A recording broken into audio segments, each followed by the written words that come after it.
Good evening, model railroaders, and welcome back to the Second Section podcast, where we're just a bunch of regular guys talking about model railroading. I'm your host, Andy Dorsch, and joining me this evening is my co-host, Mike Ostertag. Mike, how are you doing? I'm sore. Sore? Sore. I mean, hey, we all know what Memorial Day is all about. Gardening, pulling trees out of the ground, doing things that your body was no longer meant to do. That's what Memorial Day, no, honest to God, we know what it's all about. But I tell you what, I've never worked harder in 3 days than I did this last weekend. I am not built for this anymore. No way. I'm all done. Really? Yeah. Well, I was going to ask you, we got some logs to split. So if you want to come over and help out with that, that'd be good. I can. I'll bring the beer and I'll stand there and watch you just as good as the next guy. That's good. But you had a good weekend nonetheless, right? It was a great weekend. It was a fantastic weekend. It really was. It was got a lot of work done. Hung out with awesome friends and stuff like that. Went and saw some bands and it was fun. It was a fun weekend. Met some military guys that I've known for a long time and you met them that you known them for a long time. Just met up with them, huh? Yeah, I just kind of met up with them and stuff. Kind of an annual thing over at the thing that we have to celebrate the pier. We kind of a desert vets type of thing. So yeah, really kind of cool. Really cool. Yeah, good weekend. Awesome. Good. And hey, we got a pretty special guest with us this evening. Grant Eastman is joining us. Welcome to the show, Grant. Thanks, Andy. Thanks, Mike. Yeah, and hi, Grant. And you have a fantastic model railroad called Southern Alberta Rail. Well, fantastic is in the eye of the beholder, I suppose. But yeah, Southern Alberta Rail, that's me and scale. I've been doing that for 30 plus years, probably 35 years now, doing the Southern Alberta Rail. Wait, that picture behind you, your background picture is N scale? Yeah. Get out. Yeah. So that's remarkable. That's incredible. So I would have pegged that. So it looks like you got like a DPU type situation going on there. Some intertrain power, and you're going through. It looks like a tunnel. Yeah. And so on the mountainside there. So this is an older photo. This is from, I don't know, probably about 10 years ago. And so the layout is double deck, and the main focus of the layout is helper operations. So those are manned helpers. That's a 4-unit manned helper set. And it evolves. It's evolved over the years. That's what we used 10 years ago. And now it's SD70 Max and SD70 Aces. So continuously changing depending on, how the wind blows my kilt up, that kind of thing. I love that.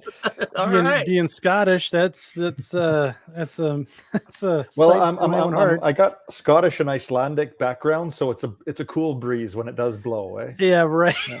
Right. Well, if you're on the western shores of Scotland, it's not too warm, that's for sure. At any rate, welcome to the show. And I guess so there's a lot of new people here in the chat this evening. We got almost up to 100 now, and why don't you? So we talked just briefly about the layout, but so why don't we talk about Grant? Give yourself an introduction. I know you're out on YouTube, and you have a Facebook profile for your railroad as well. Why don't you go ahead, give us a little intro as to where you're at in terms of model railroad social media. All right. Well, it's kind of all new to me because computers to me are basically, it's like I'm on Mars figuring out computer stuff. But this really took hold, the YouTube thing in particular, when COVID hit, because I got laid off from the industry that I worked in, the fitness industry, and that died. Okay. So I just decided, well, it's time to play trains. I'm very cyclical with model railroading. If it doesn't interest me, I just don't do it anymore.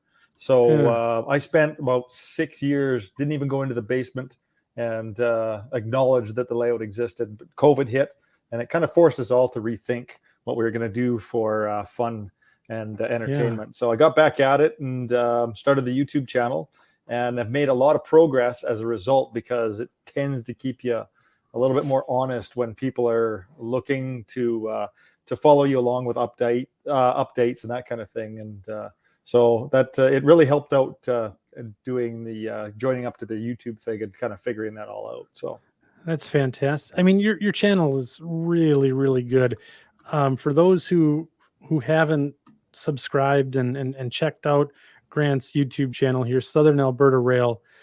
He's got about 5,000 subs right now, but it's the content on here is really good stuff. And I've learned a tremendous amount by watching your videos. I mean, even modeling in N scale, there's stuff that I can apply in HO scale. So a lot of good stuff out there. I encourage everyone to check them out.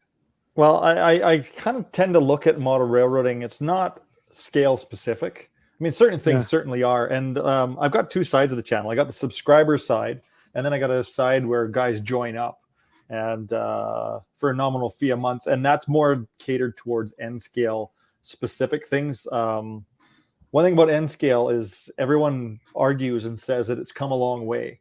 It has come a long way, but there's guys that have driven that. And I would put that up to the Mod-Track guys that you know, Andy, and I'm sure Mike, you know who I'm talking about. The Mod-Track guys, I'm in with those. Those are good friends of mine.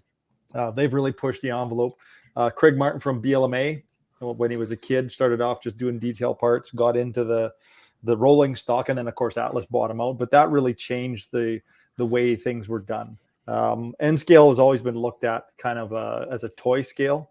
And those guys, myself included, we try to change that. So every piece of rolling stock that I have, bolsters come off the cars. They get modified to body mounts. They get new fine scale wheels, different trucks with different ride heights.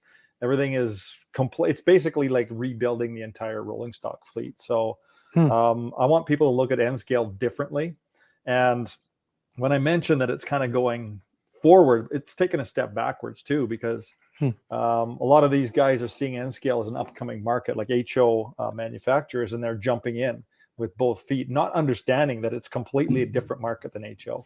It's not the same type of model railroading. So they're trying to foist HO detail and HO ways of doing things into the N scale market, and it's not really.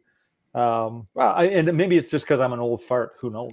But to me, it's like you got they're crapping on the cookies when they're doing this, because they're jacking the prices up and they're putting stuff on there that no one cares about. You know what I mean? That's an interesting take. Well, I guess it comes down to you mentioned Boomer from Boomer Dioramas. So him and I talk about how you build a model railroad and how you present the model railroad. And it has to do, to me personally, and he agrees, that it's how you focus on the world, how you view the world. If you go out rail fanning, where do you stand? You know, like one of my favorite things to do is to go down to Montana on the MRL, and I'll stand on Mullen Pass and I'll watch at the bottom, and I'll watch them snake up the hill through the cut at the top there. And I take in the entire spectacle. I'm not standing with my face right up against a brake cylinder going, oh, look, there's that brakes. I don't care. I want to see the train and the scenery, right? I want to model scenery. And that's what N scale is really good at. Scenery to scale ratio, you know, and a lot of guys get that wrong about N scale. They jam so much stuff into the space, you know. You got a circus next to a junkyard, next to a racetrack, and then there's a tornado going through on the next bit. And it's like, why don't you just model a farm? Because you can actually do it to scale in N scale, right? So it's just a different take on things. And when guys look at the toy side of N scale, I think that's what they see, is that sure, it's a great way to overcome a space problem, but I've got almost 1,000 square feet, and it's double deck. So I've got 16 scale miles of main line between staging yards. And I use 36-inch radius. So it's 36-inch radius curves. So I use HO curves. I always say to guys, if you want to build a good N scale railroad, take an HO track plan, get the HO track off of it, and lay N scale track, because your curves are twice as big, and you've got twice as much run, and you've got twice as much senior to track ratio. Let me ask you a question real quick. So we've dove right into the N scale topic here. How long have you been model railroading, and was your journey always N scale? Of course, I started, you know, like we all started the same way. Came downstairs, boom, had HO under the tree. Yep. And about 80, I'm going to say probably 84, 85, when Cato first came. I say Cato. You guys probably say Cato, but I say Cato. Cato. Yeah. So yeah. Cato I'd say came out. Cato. Atlas, Cato was building locomotives for Atlas at the time. They built an RS11 and RS3. I think they did a GP7, but they screwed it all up, put it on the wrong chassis. So, well, it was just that's the way they did things. They were saving money on chassis back in the day because N scale was still considered a toy, right? So Cato introduced, of course, Concord, the PA1. Cato introduced a GP38-2 and a GP50. And that's where I started to take notes. So that would have been, mid to late 80s. So mid to late 80s, boxed up all the HO stuff and just started focusing on N scale. I bought my house in 92 and have never looked back. So really? I've seen the evolution. It was very much to do detailed N scale. It was very much a cottage industry, like John Coots from N scale in Nevada. He did a retro frame. So you took all the parts out of the RS11 frame. If you had a Jeep 7 on that frame, and you put it in his new frame halves, and then boom, you had the proper frame that went underneath the Jeep, the Jeep 7, Jeep 9. So things like that, and I was involved in that way back when as well, like doing detailed parts. So casting resin dynamic brake grids for GP60, so you could modify a Jeep 50 into a 60, even though it's not 100% accurate. That's the way we had to do things back in the 80s, because you couldn't just go down and buy this and buy that. And I mean, like, that's why the hobby's gone such, it's grown a lot, but at the same time, we're growing in a way. And I guess it's the way the market asks for things. The market wants all this detail, and it's careful what you wish for. With an N scale, right? You ask for all the detail. You can't see it anyway. Why do you want the detail? That's not the point. The point in N scale is not to go, oh, look, there's a standalone grab iron. If I'm looking at the layout, and like even the picture behind me, can you tell if there's standalone grab irons? No. Hold on a sec. Wait a minute. Yeah, We're gonna wait. I'll put you up on the big screen now. No, there, still can't see it. Yeah. There you go. Yeah, there you go. Can there's one. There's one. One. There's one. Put that one on. Put that one on just to see, just for testing. Yeah. So do you find? Okay, I'm sure you're probably aware. I'm in S scale, and it sounds to me as if N scale and S scale have a lot of similarities to it. Now, granted, one thing is N scale has by far more manufacturers that are diving into it and willing to produce product and stuff like that. But there seems to be like an underlying stigma about N scale, the same as S scale, that you've mentioned it several times already. The toy market, S scale is always referred to as, well, it's American Flyer. Yeah. There's American Flyers out there. That's one thing. True S scale modeling, though, is no different than HO 187 scale modeling or N scale modeling. You're being true, as close to true to the prototype as you possibly can be. It's not the 3-rail stuff. It's not the big Hulk hand knuckles and whatever it is. Or in an N scale, the old what do they used to call those? Oh, the old Rapido couplers. The big box. The box. It was, because I have some N scale stuff, and it's like the old box seat knuckle coupler thing. Absolutely. Where they just kind of flip on top of each other, and hey, they don't come apart. It's kind of like the old horn hook for HO scale, but they work, but do you find that with being an N scale, overcoming that stigma is like really difficult to do, even though you're putting out like a really good quality product? It's a great question. This is going to be a really simplified answer. I just don't care. Like, I don't care what everybody thinks, right? I couldn't give a rat's butt. So, when people say it looks like HO scale, I take that as a compliment, even though it's kind of like, because N scale guys tend to be very that's why I know all the Mod Truck guys, because we all wrote for the same magazines. Like Andy and I were talking about that last night. He says, congratulations on the RMC. That's like my 12th or 13th article, but all the articles were in N scale magazines, so no one looks at that because they don't care.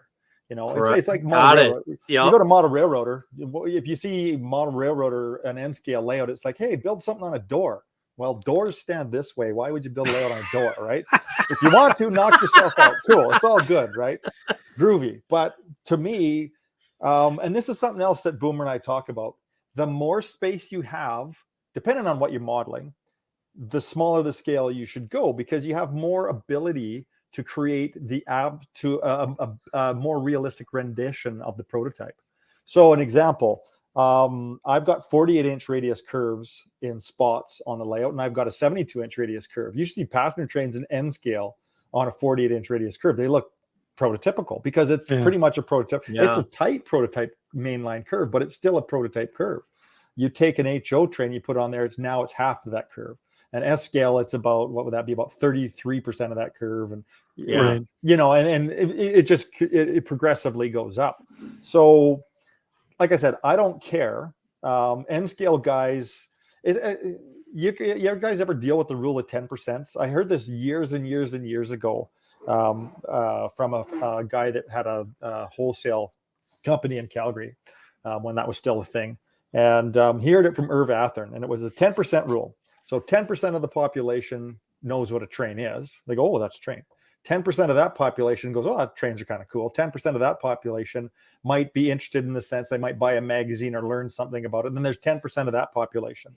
And if you go all the way down through the 10% where I consider myself to be in the N-scale community, there's probably 60 to 100 N-scale guys in North America that do, or maybe not even that many. It might even be 50 that kind of get as carried away as I do.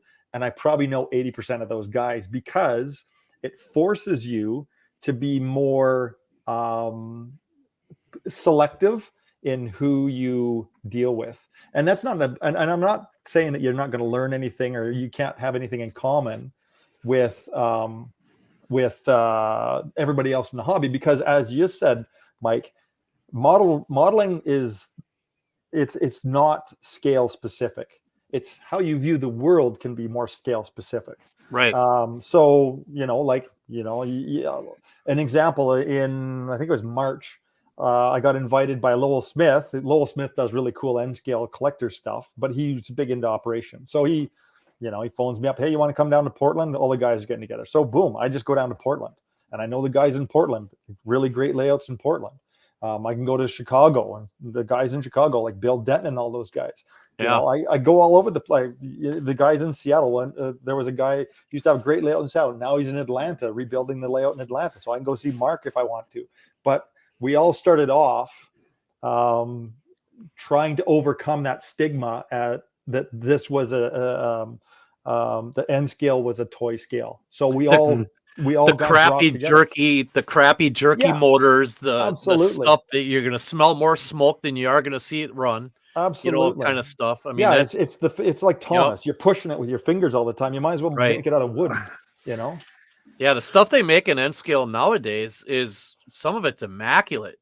But well, the thing is, like you said, though, is it too much in N scale? How much of that super detail do you really need in something that small? Well, I'll give you a good example. So if I go like this, and you look at those SD40-2s in the background there, those are all original run -2s from the 90s.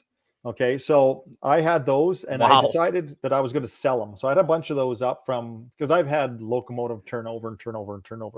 But my original fleet is all from the 90s and the 2000s. So I've got 70 Max AC 4400s.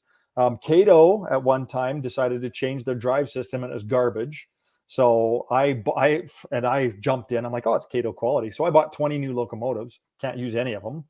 So don't tell the Skibby, but I gave them all to him. But we'll make sure he doesn't hear that. Yeah, he won't hear that. You got these new guys reinventing the wheel, and I'm not going to mention names of manufacturers that are reinventing the wheel, but HO manufacturers trying to jump into the N scale market are reinventing the wheel, and it's not the same quality of stuff. So a Cato locomotive runs like a Swiss watch right out of the box. You put a simple decoder in it, and boom, you have everything that you could possibly need. Nowadays, guys are coming out with locomotives. They're using, goofy drive systems that don't work. They're based on HO drive systems. It doesn't scale down.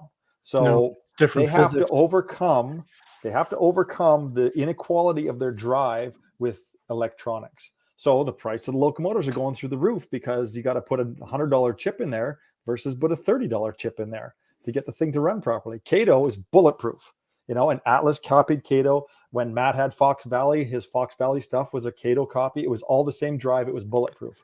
These guys nowadays, they're changing the drive system, and I don't have them. I'm like stocking up on parts. I have drawers full of parts, wheels, worm gear for old Cato stuff because I want my stuff to last forever.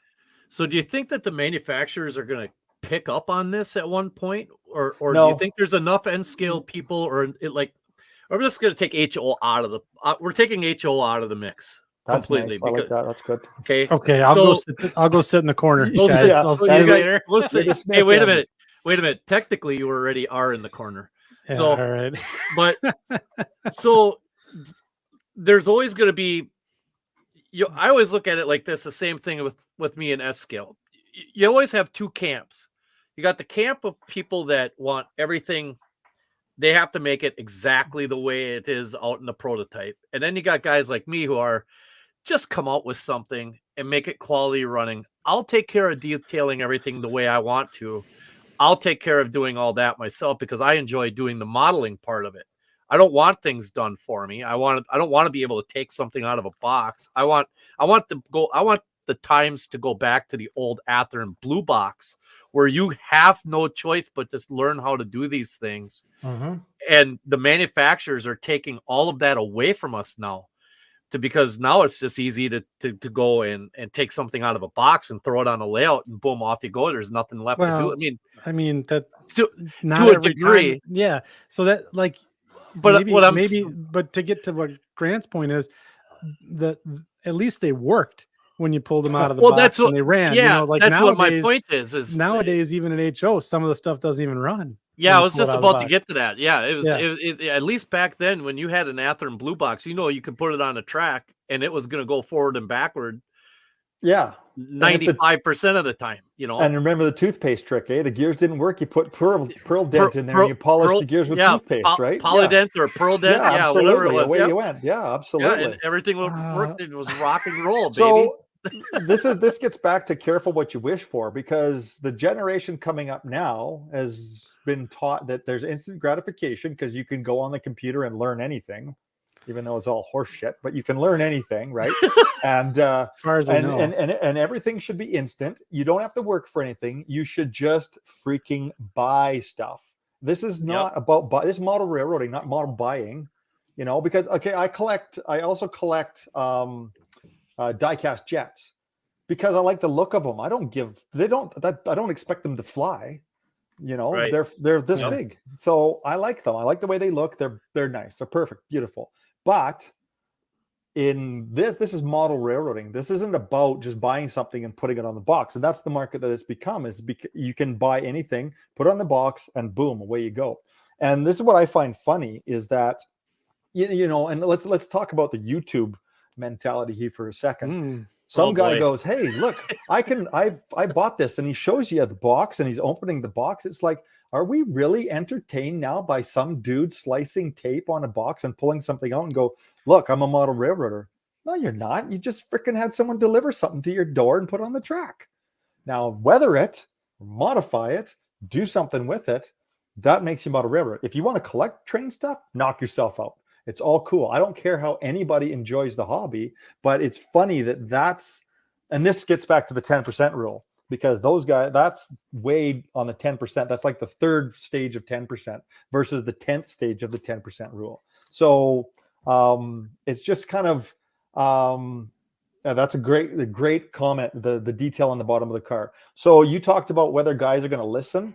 So I have the ear of several N-scale manufacturers. They asked me, "What do you think about this? What do you think about this?" And I said, well, detail on the bottom of the car looks great if it derails. We're not building the stuff to derail. If you stringline it, awesome. That looks great. Yeah. You call everybody over. Look at this, man. There's a brake valve. I stringline and just ruined $1,000 of worth of equipment, but there's a brake valve, right? And it's probably on backwards compared to what it should be. It's probably facing the wrong direction. But it's there. I like the other one about ranting. If you take the G off of Grant, what do you get? Rant. Yeah. There you See, go. Grant. I've always said reason I got out of HO and went to S was because I felt I was no longer being a model railroader. I was a model unboxer. Yep. And I didn't want to do that anymore. I felt my skills were depleting because I didn't have to do anything. I could just go and buy it, take it out of a box, put it on the layout, and boom, I was done. So, I mean, there was no detail work required. There was nothing. And I personally, I think even doesn't matter what scale it is. I'd love to see us go back to the kit days and start getting back into the days where you had to make modifications to things. And I mean, technology kind of helps, right? I mean, technology can be a friend and a foe at the same time, right? Well, absolutely. Like you're talking rapid prototyping. Like I know guys that are doing fantastic stuff with rapid prototyping, absolutely magnificent stuff. And it's no different than back in the day when we were doing resin cast stuff, except we had to scratch build our masters, you know. I worked with Caslow Shops to put out a couple of N scale kits and an HO kit on before the red barns were available from who does that? Lee Weldon there. What's that? Or Bowser. Before Bowser did those, I did the kits for those in conjunction with Caslow Shops. And the guy that built the masters, I think it was either that or the F45 and N scale that I did. It was the first time that he'd rapid prototyped a master, and it changed everything. That's changed absolutely everything, right? Because now your masters are quicker if you're going to do the casting, and now you don't even have to do the casting because you can just print everything off to begin with. So I mean, it's a different form of modeling. It's fantastic though, you know, like these guys that are going in and doing all these drawings and what have you. It's kind of cool because it's taking it back from the you know, you have to have a guy that does CAD and sends it off to the factory in China, and then they have to do this and they have to do that, and then you fight with them because I've fought with the guys in China about this coupler and that coupler, and they're like, no, you know. So simply that's just what it comes down to. You can put your 2 cents worth in, and whether or not it becomes it's not whether or not I just lost my train of thought here. So it's not whether it's right, it's whether it's expedient and cheap half the time with the products that are coming out now, because we've given away our manufacturing capacity. So it's nice to see guys getting back into the grassroots thing with rapid prototyping and scratch building, as you say, Mike, because it's a lost art. You know, it's a fantastic art. And if you want to really be proud of something, build it, right? Well, I got no choice. If I want something, I got to build it. Yeah, I'm the same way, you know, like I'd start with something and I'll rip 90% of the car out because I want the side. I need the sides of the car. So everything else gets turfed, and I scratch build under frames and bolsters and sills and all kinds of stuff because that's not right. But to get it to run properly, that's what I have to do. Yeah. And like I said, it doesn't mean that you can't enjoy the hobby in other aspects, in other ways, because that's cool too. Like Andy and I were talking about last night about, you know, my thing is I remember going to an N scale convention, and you've got the this is way back when in Milwaukee. I rode some private cars there, and the Mod-Track guys got their layout set up, and I'm there running it, and you know, a bunch of guys from Texas that we know, and we're all running this, and it's awesome. It's fantastic, right? And you guys have seen it. You know that Bill's work is great, and all those guys, they do fantastic work. And then in the next room, there's a bunch of guys that have built layouts in guitar cases, and it's like, oh, if that's what blows your kilt up, that's cool, but it's not the same thing, right? It's not the same animal. Like, because this is New Lisbon exactly as it was in 1964, right? This is, well, it's like an old... It's interesting too with that Mod-Track setup. It's all it's seamless, right? So you don't have a circus next to a desert next to a you know, because it's modeling a real area, you know. It's modeling a real area. So so this has been a fantastic introduction to the show. We got into some spicy topics right away, and that's good. That's what we want. We don't want, you know, just the we haven't had this kind of heat for a while. No, we have not. It's been very like. All right. I was outside all day. I might have sunstroke.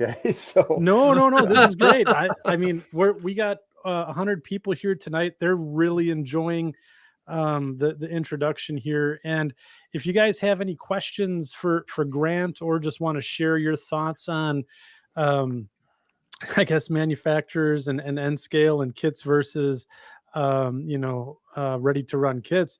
Throw it out in the chat tonight. We'll get it out there. And remember, we do have some moderators out there. So if the comments get too spicy, remember, keep it civil. We don't want to have to kick you out and all that good stuff. But Grant, this has been a fantastic start to the show. So I guess I'll let you drive. Where do you want to take it from here? Do we want to keep going down the because you kind of started teetering into almost the philosophy of art a little bit. Okay, well, that's actually kind of a cool, like that's one thing that I really appreciate this too, is I look at the layout as a work of art. So everything that I do, I don't use anything commercial other than rolling stock and track, but nothing I use is commercial. I build all my own trees. I build my own rock molds. I screen my own ballast. I like to immerse myself in what I'm doing. I look at the layout, like everyone's focused on, I shouldn't say everyone, but a lot of people focus on rolling stock and they think that that's the star. But it's not the star of the show. The layout itself is the set in which the various actors roll through. So I think that a lot of people, they could learn, or they could maybe get a little bit different enjoyment out of it if you start focusing more on the layout as being the important aspect, and the rolling stock is just a bit player. So that being said, like my rolling stock is all weathered off of photos in Calgary between 2004 and 2008. So it's, if I got a photo of the car, then that's what it's going to look like, because I'm trying to emulate a specific time in a specific area. But that doesn't mean you don't have artistic license. Artistic license is something that you use because, you know, if this scene doesn't work or that scene doesn't work, we'll just change it slightly. Even though you're going with a prototype scene, it might look better if this tree is positioned here to break up the monotony of a specific scene. I even go so far as my valance and my fascia on the layout is all dead level and straight. And if if there's a variation, not on the top, but like the bottom, right?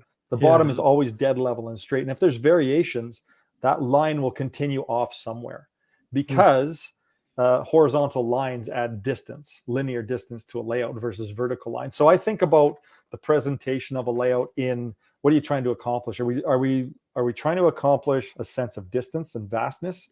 Thus, I do N scale, because you get more bang for the buck with that. Because, you know, if you got 18-inch wide, my layout for the most part is 12-inch wide shelf, 10-inch wide shelf. What?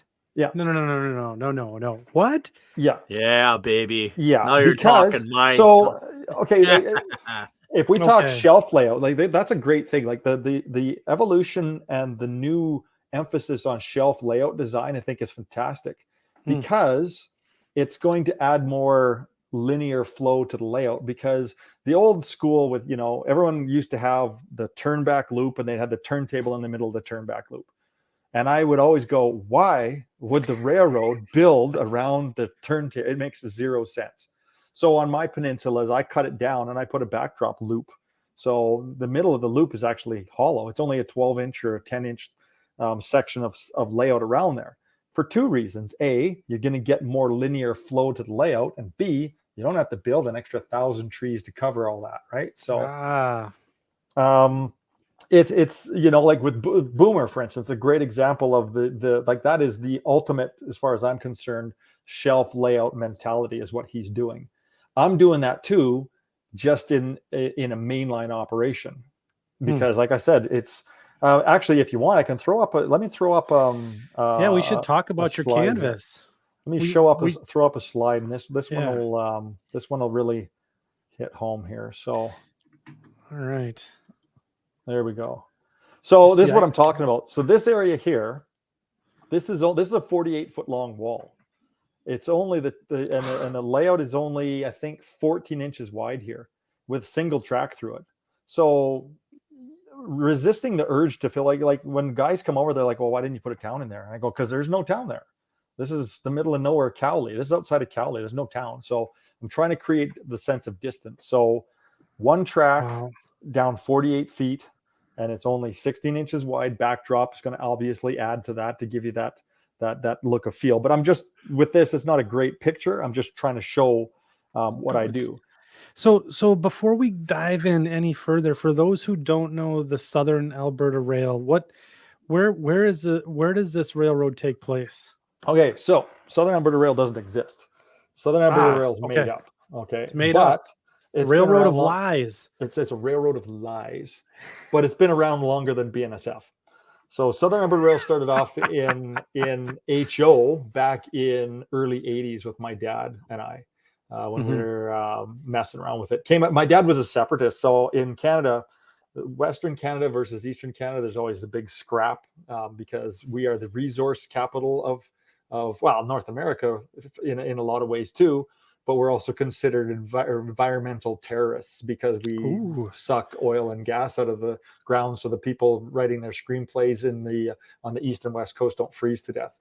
So my dad was a big separatist, right? He's like, screw everybody, we're out. We got all the money, we got all the stuff in the ground. They can pound salt, and we're just going to have our own empire, Alberta, the kingdom of Alberta.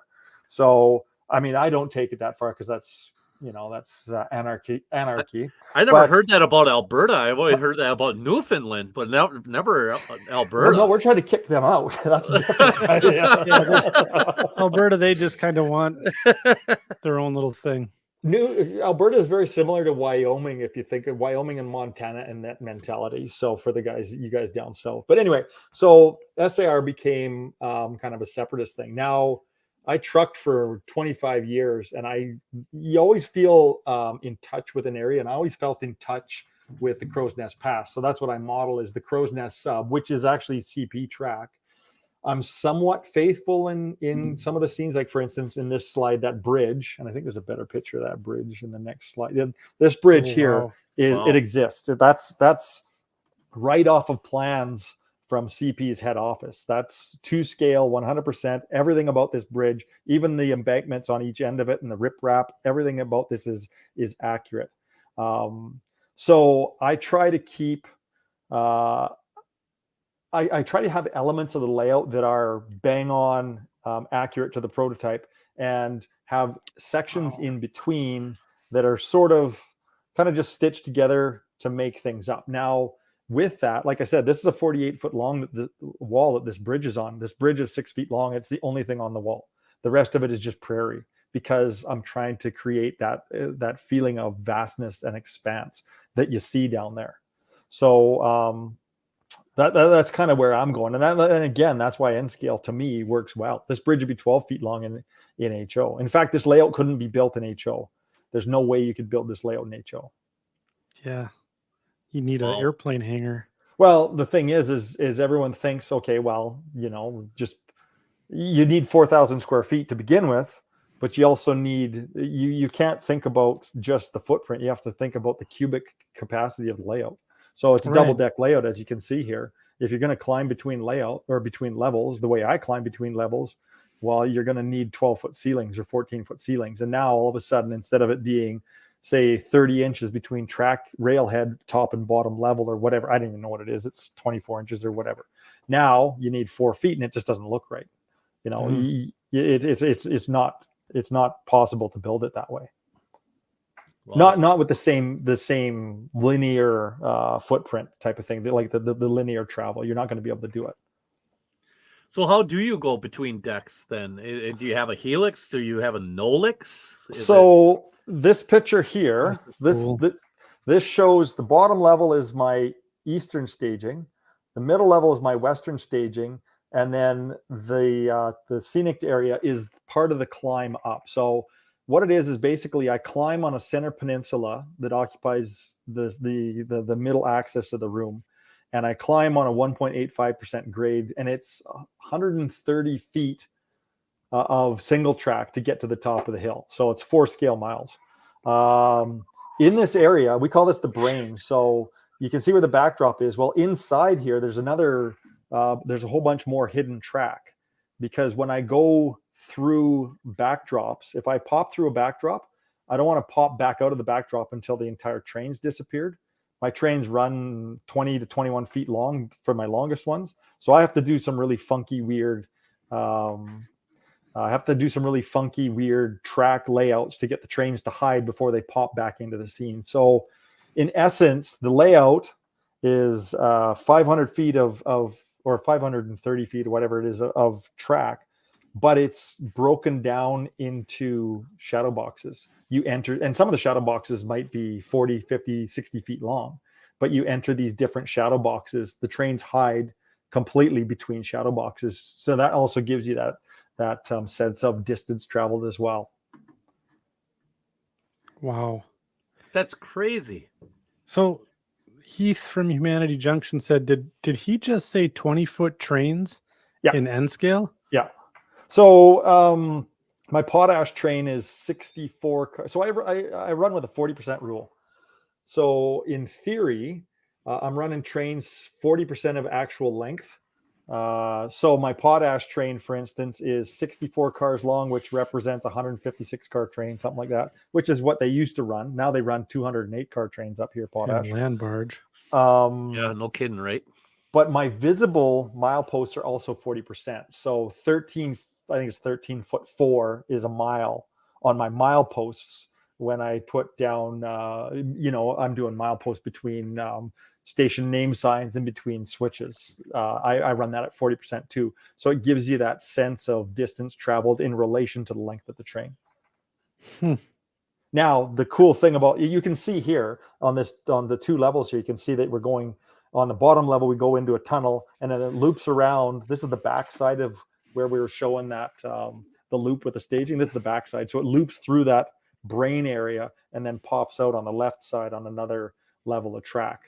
But it hides, it's 27 feet of hidden track there. The top level, same thing, it goes underneath Highway 3 there, hides for 27 feet before popping back out on the opposite wall. So you never see that the tail end of the train or the front end of the train visible in two separate scenes. So it doesn't break the continuity of the linear feel of the layout. So it's not a mushroom design then, technically. It's just a straight double decker. Straight double deck. Like this area here is basically everything's built off of cabinets too. So I built all of cabinets to go underneath it. And then the layout just sits on top of the cabinets. And then the double deck hangs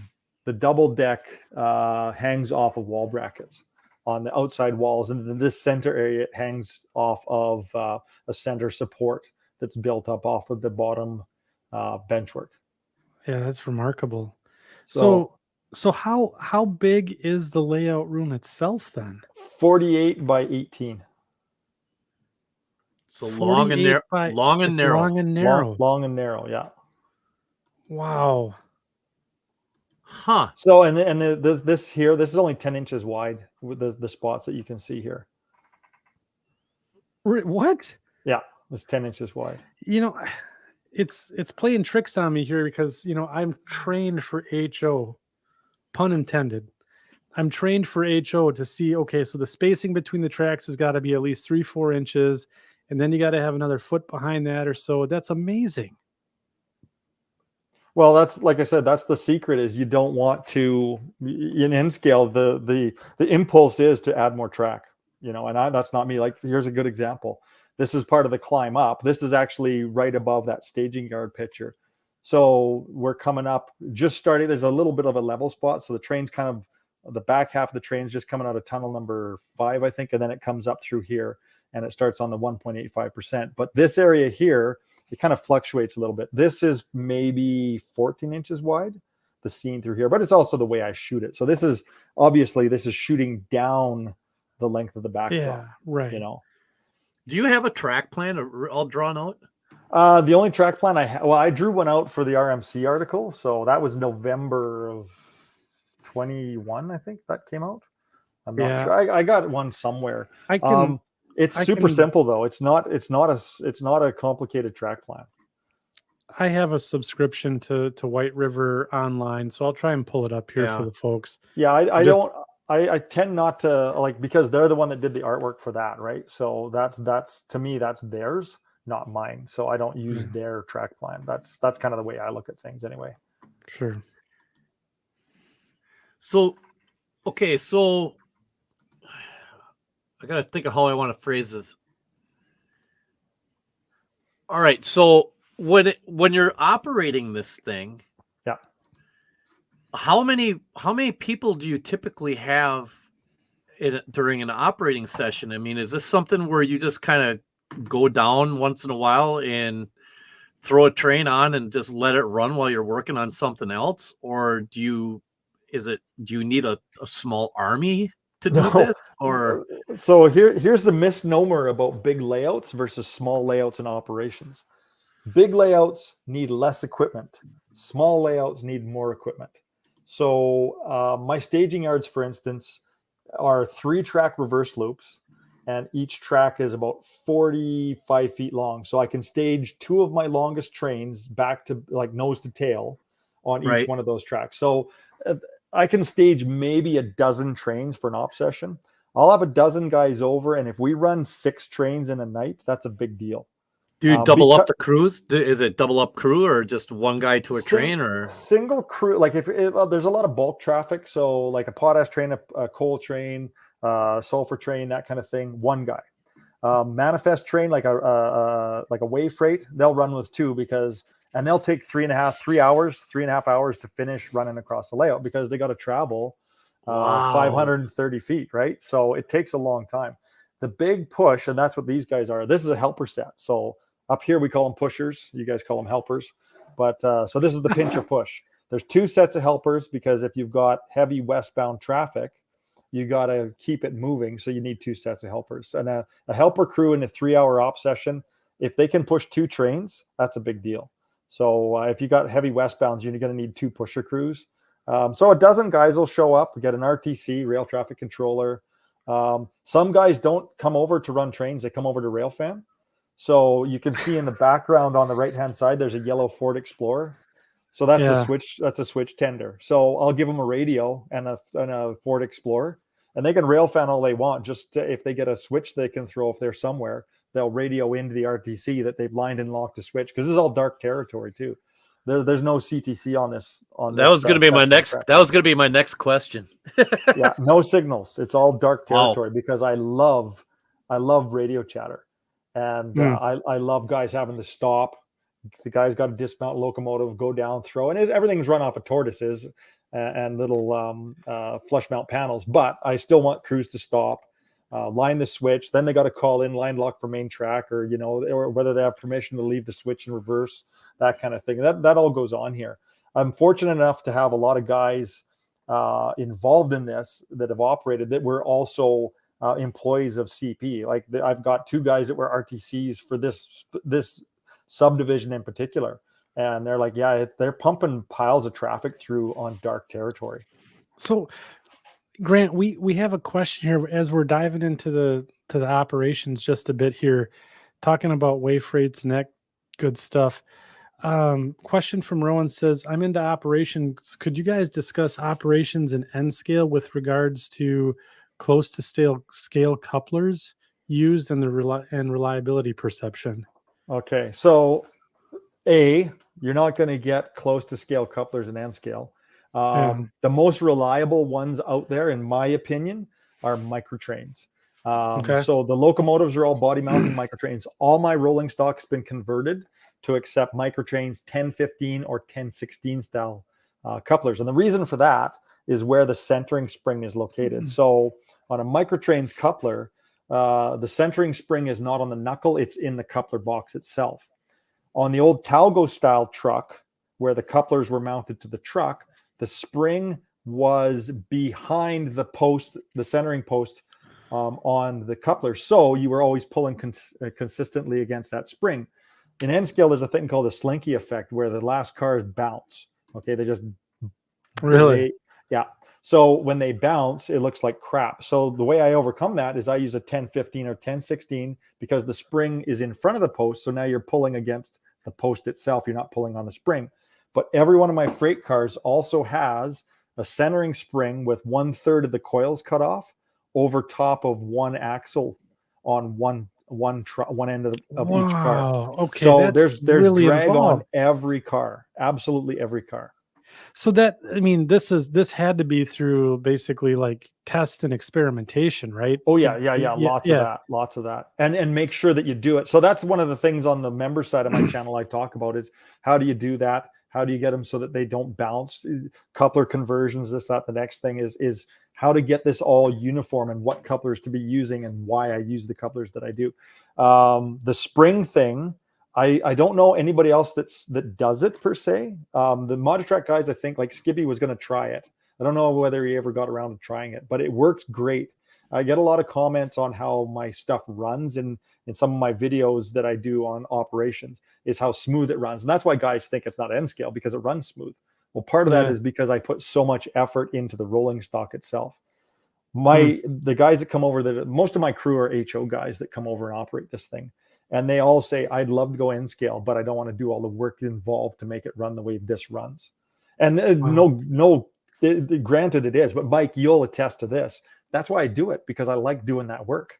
That's what model railroading to me is making something work that doesn't necessarily work 100%. Yeah. Another question about operations, Grant, if you would please. Nathan Krabs says, if it's dark territory, do you operate off of track warrants? Yeah. So up here, it's called OCS.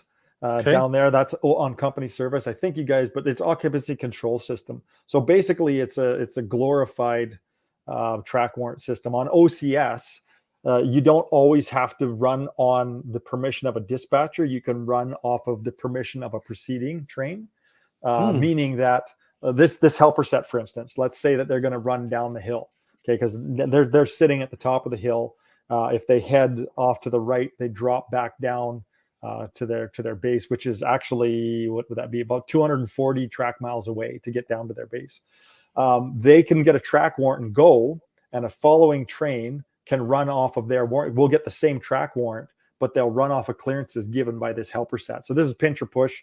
The front unit, I think, is probably 721 because it's a 70 Mac T1. So that crew will constantly be in radio contact, giving up track and to the guys that are following them. So cool. Man, it's been a while. We have something down here it's called what is it called? Where trains can follow each other in dark territory and run off of clearances from the other train. We have that down here also. Yeah, it's the same thing. Man, I can't remember what they call it. It's been so long since I've had to deal with it. I don't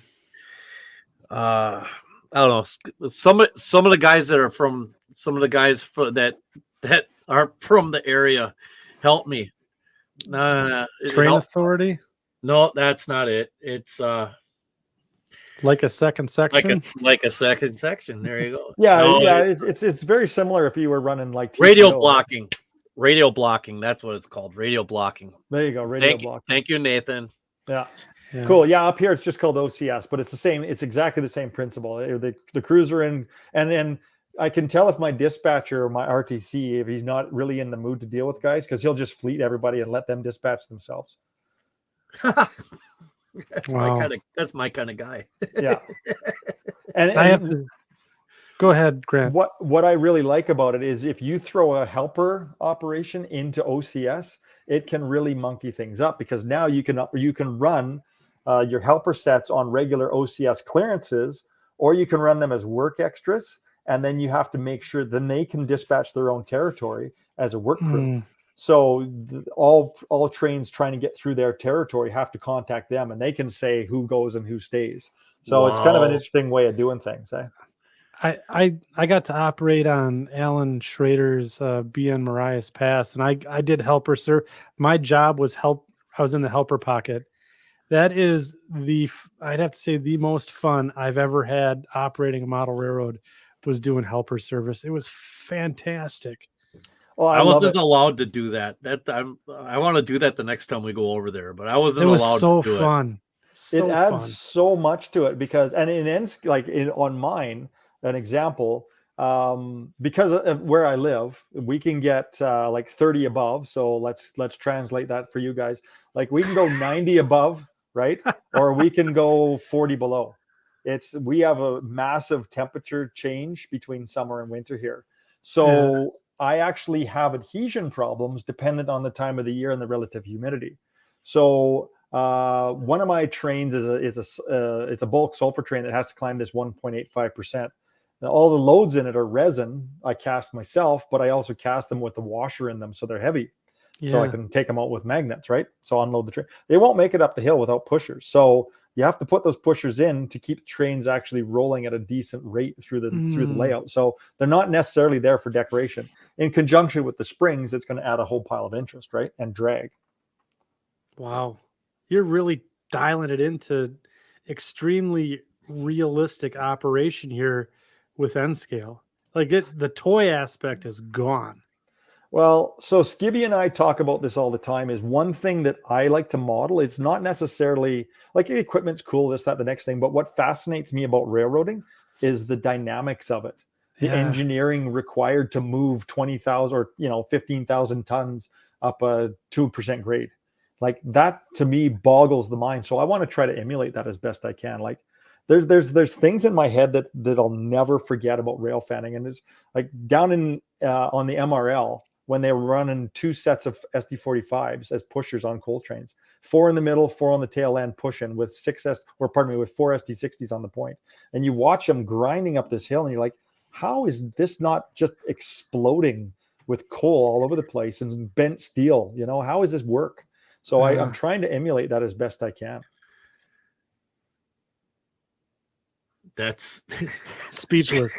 I tell you. Well, I'm sitting there trying to think. I haven't seen it firsthand, but I know exactly what he's talking about with that MRL stuff. And having run coal trains before, I can tell you, there were times when it would have been nice to have some helpers, but we're in flatland country down here, so they just tell you do the best you can. So do you have much paperwork with your operation then? Yeah, so every crew has clipboard and OCS forms. So they're given OCS clearances over the radio. Wow. They have to write them back. They have to repeat them. And I like the vernacular. I like how guys talk on radios, like railroad. Yeah. It's like RTCs, right? Or pardon me, it's like ATC on like pilots and ATCs. They have a shorthand way of speaking, but it's really precise. And I've encouraged my crews to do the same thing. And that's the benefit of having guys that worked on the railroad and worked this section of railroad, because they actually helped out and said, no, this is how you say it. And I had guys that were longtime operators on the layout go, nope, I'm out. And they quit. They handed in their radio and they were done. They didn't want to work on the railroad because there was too much going on. And I'm like, okay, well, whatever. I'm not building this for you. I'm building this for me. So they came back eventually, but it's quite a bit to take in. Thus, when I get new guys operating on this, if they have no clue how the prototype works, they might just be model railroaders. They always have to go with somebody else, because it can be overwhelming when you're entering the prototype realm that I'm trying to portray with this. See, this is right up my alley. Yeah, this is right up my alley. I'll be in Calgary next week. Plan on perfect. Cool. Right on. Well, and like I said, it's fortunate because I got a lot of guys that are railroaders that run on this. So it's good because they just slip right in. They like, I've got RTCs from one of my friends is an RTC in Edmonton. He likes to come down and he'll run this. And but we got a group of guys from all over the place that'll come and show up. But a lot of them are railroaders, and when railroaders show up, they will just hey, there's Boomer. Hey, Boomer. So when the guys show up, like railroaders, it's like they're at work. They're just like, yep, cool, off we go, away we go. And they might have little, like, okay, well, you're not quite doing this right, you're not quite doing that right. But at the same time, it's also model railroad. So you can try to be as realistic as possible with your paperwork and your procedure, but you still have to get trains over the track. So when we're calling things out, it's fast. Like I still want to do, if you're doing east and west, I want to spell it out EAST or WEST.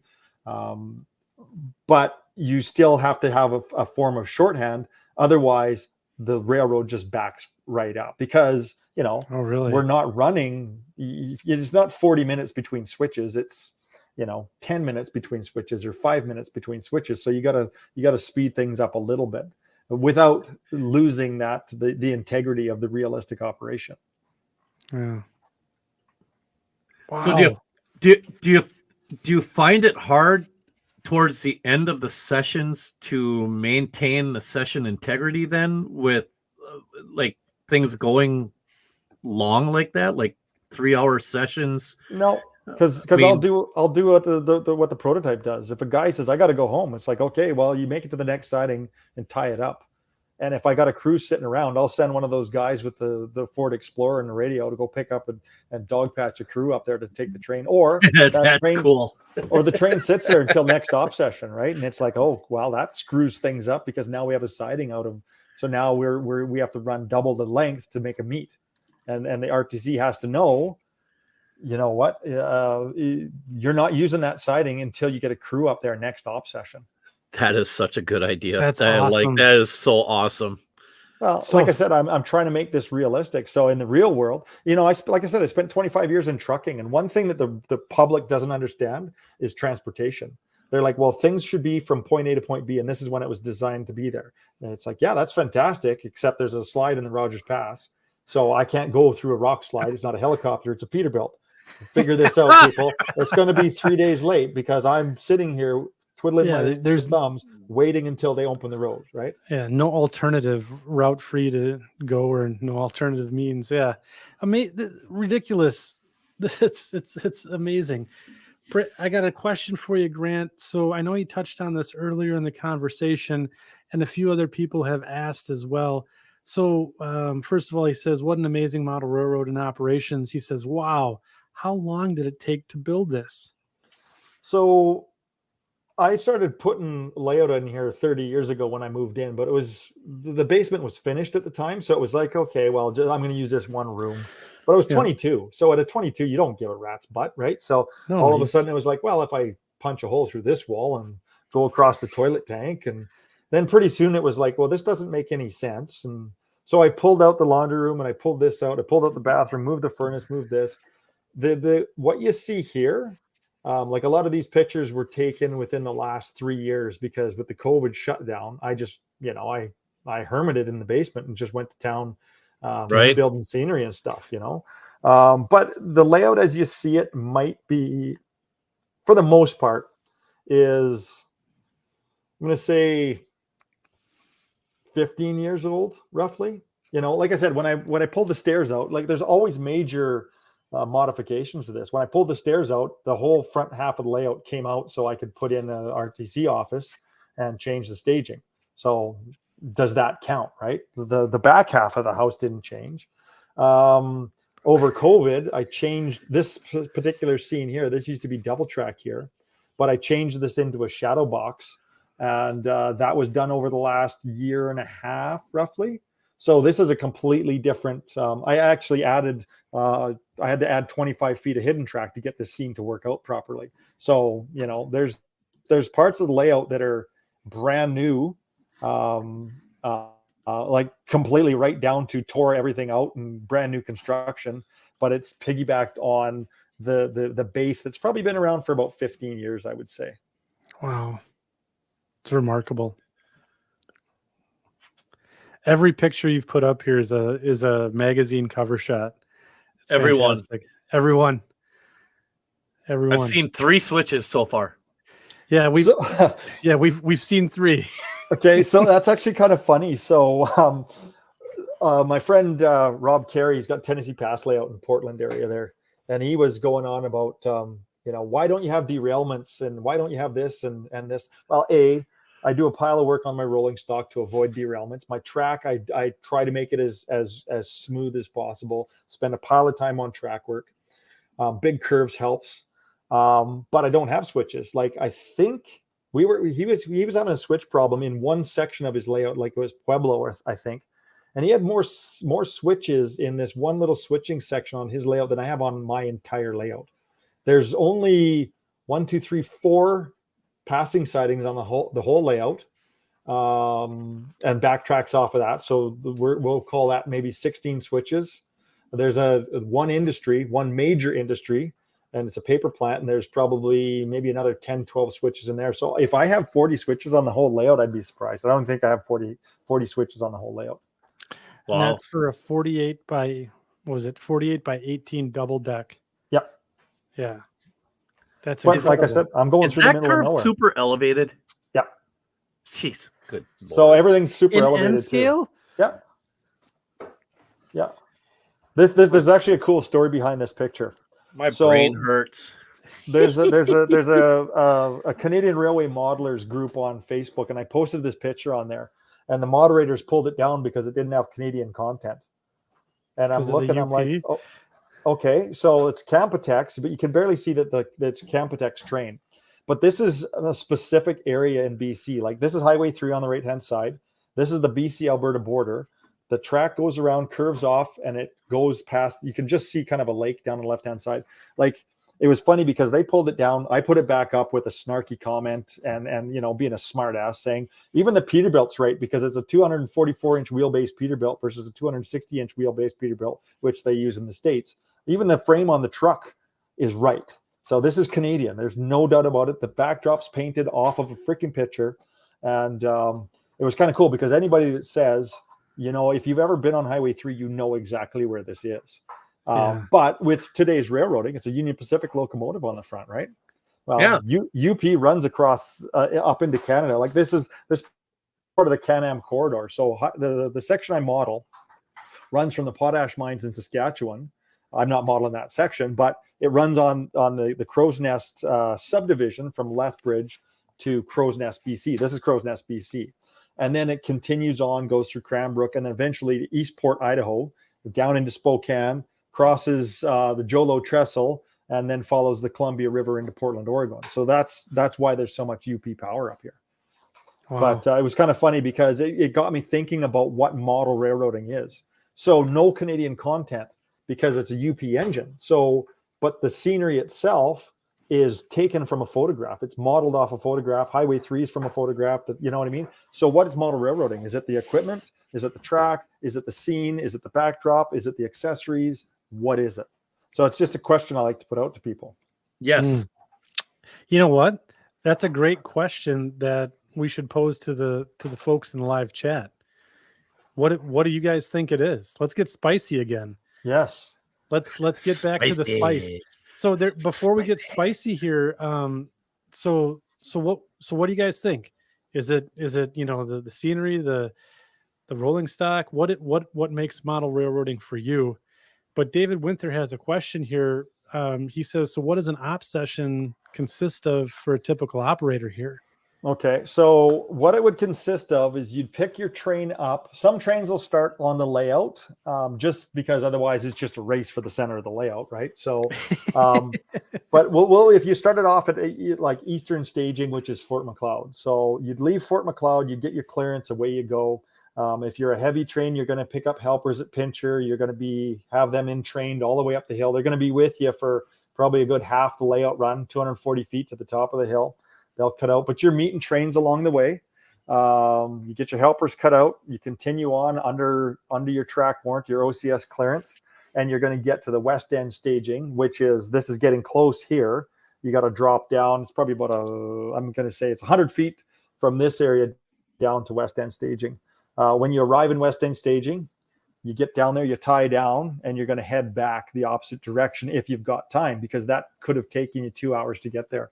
If you're running away freight, you might not have gotten there in 3 hours. Usually road crews can get a train eastbound or westbound and vice versa. So I tend not to let guys run like out of Fort Macleod and then again out of Fort Macleod. If they get to Crow's Nest, which is the west end of the layout, and there's no trains there for them to run, they have to go back to Fort Macleod. They have to wait till a guy shows up in that little yellow Explorer to take them back. So usually it's a 3-hour session, and you're gonna, if you're a mainline crew, a beginner crew, you're gonna run from point A to B and B back to A. Road crews, there's 2 road trains in each, or road switches in each direction. One westbound, it's called the Lethbridge to Nelson, or the Lenny, and then there's Nelly, which is Nelson Lethbridge, and they set out and pick up cars along at only 3 spots. But even those 3 spots, it's going to be a 3-hour, 2.5 to 3 hour run across the layout to get that train done. And like I said, in 3 hours, I've had guys that haven't made it. So that's guys out on the crew. There's one road switcher, or pardon, we call it the Brocket Rocket, and it runs from Fort Macleod to the paper plant. It's about I'm going to say maybe about 140 foot, 150 foot run to get there. And you get into the paper plant, and usually there's a plant switcher. You run in conjunction with the plant switcher, switch out. It's usually about 18 to 25 car train that goes into the paper plant to switch things out. And then I just run off of just very basic car cards.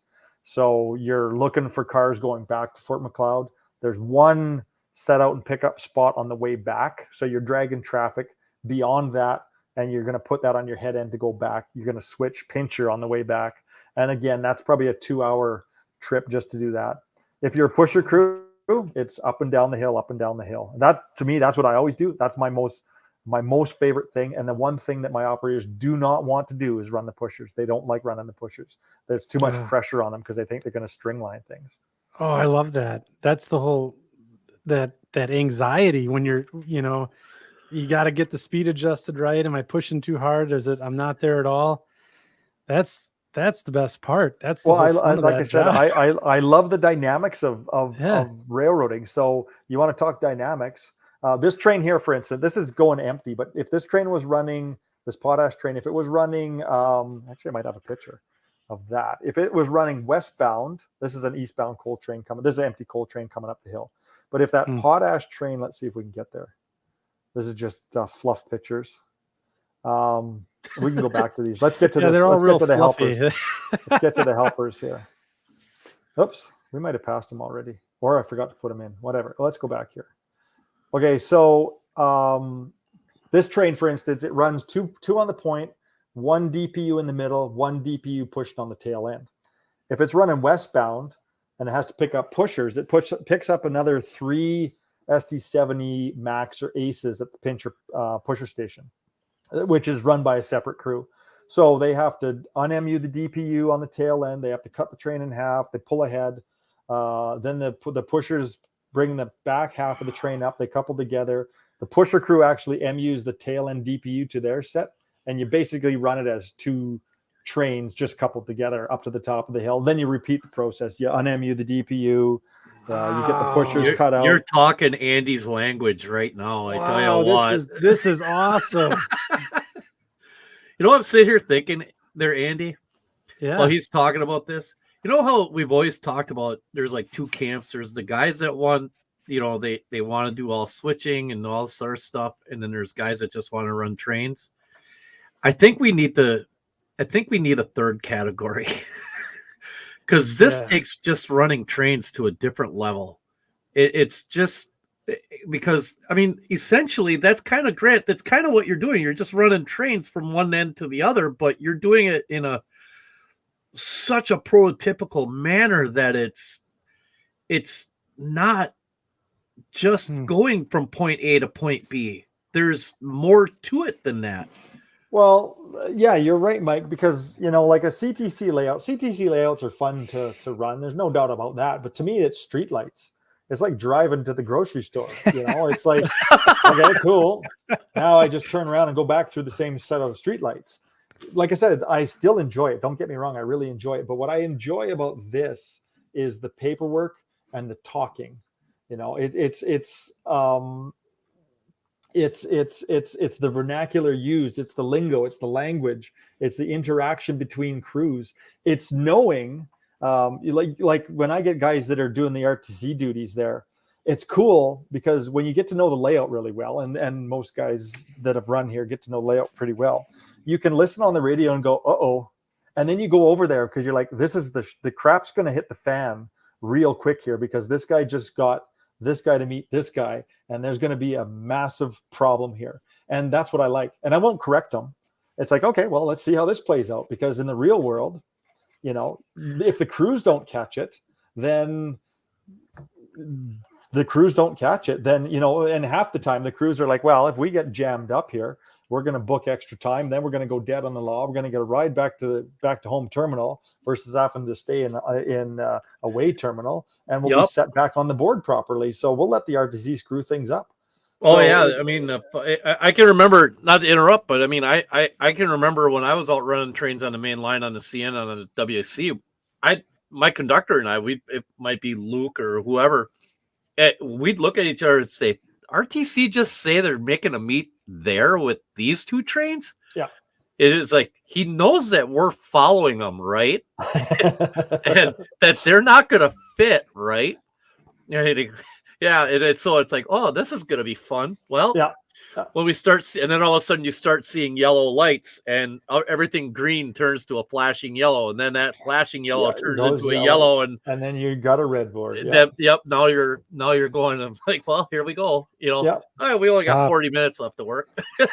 No, but to me that's fun because I enjoy real railroading. I used to I spent a lot of time down on the Montana rail link chasing back and forth and up and down and here and there and everywhere, right? Spent a lot of time in Essex at the Isaac Walton watching them go up and down that hill.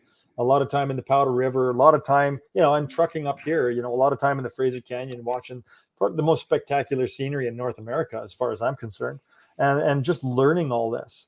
But because I was in trucking and railroading, very similar, except the rules are different. Of course, it's much more structured with railroading, but it's just neat to know how it all works and what it's dependent on and what it takes to get stuff, not just from a mechanical perspective, but the human perspective to get these things to go from point A to point B, and I get a huge kick out of that.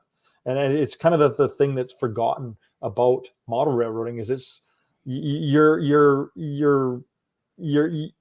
not just about equipment. You're not just about buying stuff. You're about the entire immersive experience. And to me, that's the human part of it, as well as how do these guys talk to each other? How do they interact? Did this guy piss this guy off? Is this guy gonna, you know what I mean? Is he gonna be bent out of shape? Because I had one guy one day, he sat for 45 minutes in the siding because the RTC kind of sort of screwed things up in front of him. And he's like, well, what do I do? I go, nothing. You sit or you book off hours and go home. It's up to you. But that's the gig here, man. It's sometimes it runs smooth, and most times it runs smooth. Sometimes it doesn't, and that's all part of the thing too. You hate to do it to a guy when you're dispatching, but sometimes you just can't. Well, you're going to be there for three. You're going to be there for 3 trains. That's just the way things are going tonight, and it's just sometimes, and guys don't like it, but sometimes that's just the way things go, right? Yeah, but another aspect of that too that I try to do is, if you're sitting in a siding on this layout for 45 minutes, go railfan, man. Like there's lots to see. Go poke your head around here and look at this and watch this guy do that and watch the helper learn something and whatever, man. There's just piles of stuff to do. So this is built for rail fanning too. I love just watching stuff roll through, through scenes and what have you. So is everything sound equipped, or is it just no sound? Or don't no like sound? Don't like sound. Don't like sound. No, to me, it's like a constant migraine. It's a migraine in waiting. I've been to layouts where there's just sound everywhere because it's not scale. It's scale in N scale in particular. It's not scale. Like Boomer, because what he's doing, sound works great because he's got his 1 or 2 mile section of track that he's completely immersed in. So sound is brilliant for that. It's absolutely what sound is meant for. But me, I'm going through tunnels, and so this train is going to make the same sounds. It's in N scale, it doesn't scale down. For instance, this is an empty coal train. This one's about 20 feet long. So you can see the DPU just coming out of the tunnel in the background there. So that's 20 feet away. So that's, 3/4 of a mile in the prototype. Well, why can I hear that thing back there? And why could I hear these things noisy coming out of that tunnel? I shouldn't be able to hear them. You know what I mean? Yeah. And when they pop into tunnel and go through in this section, because there's so much hidden track in this specific section, I shouldn't hear a train in my hidden track. It shouldn't be on. It shouldn't be making noise, because and reverberations and disappearing when they go into tunnel. You know what I mean? It just doesn't. In N scale in particular, I just don't think it works. And that's my opinion, because I know there's lots of guys out there that love it. They think it's the next thing, and that's cool. I think personally, if I was designing a sound system, it would be in your throttle. The throttle should be your sound system. There should be a speaker in your throttle, and you dial in your locomotive, right? And your locomotive, you dial it into the throttle, and it's like, okay, well, 9632 is a GE FDL 16. So that's the sound file it's going to load. And you walk around, you can put headphones on and listen to the damn thing, because it's a much more immersive experience if you're listening to that specific locomotive, and you're always where it's at. You know what I mean? So to me, that's the way it should be, because then you're in the cab. You're listening to what it sounds like in the cab versus standing across a valley when it's barking, even though it's You know, if it's 10 miles away, it shouldn't be making the same noise if it's freaking 10 feet away. Yeah, that's a really good idea. That's an interesting concept. Iowa Scale Engineering, Scott Thornton, you now have a new challenge. There you go. Ooh, Heath from Humanity Junction said that's an idea for the ISC sound conductor The sound conductor module. Yep. Jinx Cool. the old Coke. Yep. There you go. That's fantastic. Some really good questions coming in tonight too.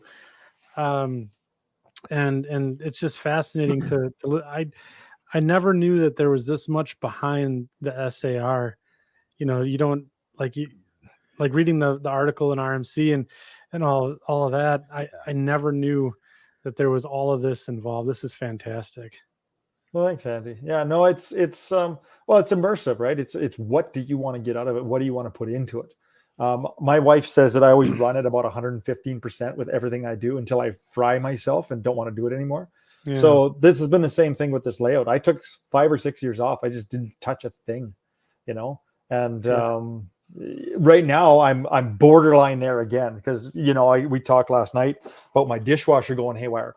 This is the scene that the water came down on. Ooh, so no. Yeah, part of this has to be redone, and the fascia might have to be redone, and that kind of thing. So, you know, that's enough to just go, okay, you know what, it's time to go and tear the back half of the house off, which I just already did, and work on that, right? So it's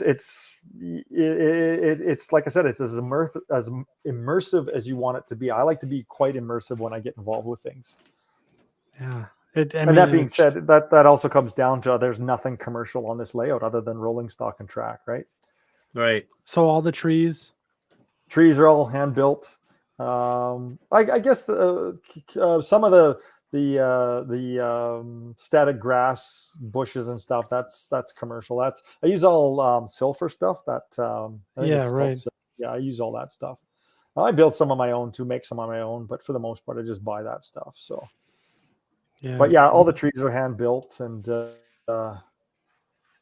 yeah, it's awesome. You're right. I do need a break here and there for sure. I do that. Yeah. You got to refresh. You got to refresh, right? You got to take a step back so that you can come back recharged. You got to just step away from a project. I learned that in trucking too. You know, if something went haywire, or even construction, you know, something goes haywire, it's not going the way you want it to. You can force the issue and screw it up. Or you can just step back, do something else, go to the other side. You know, if you don't want to be putting up a garage door or something, or go pour some concrete or whatever, you know, drywall something, or, you know, yes, yeah, do something different, come back to it. And you're like, oh, I don't know why I was panicking about this, because now I've refreshed myself and I can do it with a different perspective. And it's the same with this, you know, you just need a different perspective. I'm lucky in the sense that because what I'm modeling is this area here is kind of a transition. This is transitioning from foothills. Even this is a little bit more rocky than it is in the prototype, but it has to be because of the situation, the layout. But I've got prairie and I've got mountain scene, and again separated because I've got those scenic breaks and that kind of that shadow box mentality. So I just spend a bunch of time doing some prairie stuff, which, like, you know, I don't feel like casting rocks and building trees, so I'm just gonna throw down some static grass and paint some backdrop and be done with it, and put some furrows in here and there, and do some flat scenery versus rocks and mountains. And that kind of rejuvenated me too, you know? Yeah. So just being able to have a little diversity in your projects, so you're not just making trees. Yeah, exactly. And then, you know, it's going to come down to, with my one industry, I got 2 industries, I guess, but my big industries are going to be all scratch built. Well, that's a big project. One's a cement plant. It's a lime plant, big lime plant, and the other one's the paper plant. That's going to take some time to build that. So, you know, when it comes time, it'll be okay. Let's tackle this, and then I'll go 115% at that until it's 95% done, and then lose interest. So then I'll be drywalling again, right?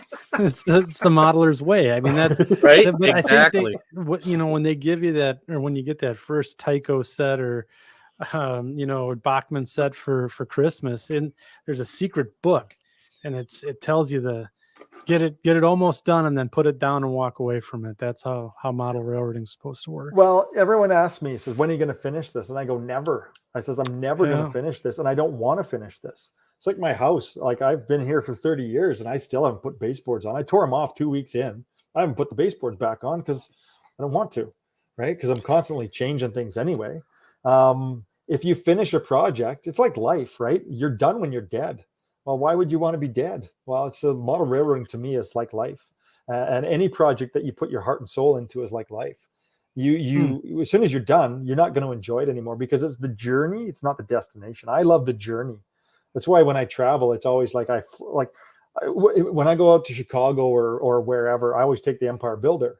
Well, I can drive directly south of here and be in Shelby, Montana, and hop on the Builder there. Well, it's not a whole lot of fun. So I fly to Seattle and take I go from coast, like the entire trip, because I'd rather be on that train for 2 days and enjoy the people and the experience and what's going to happen. Because you never know on a train also what's going to happen, you know?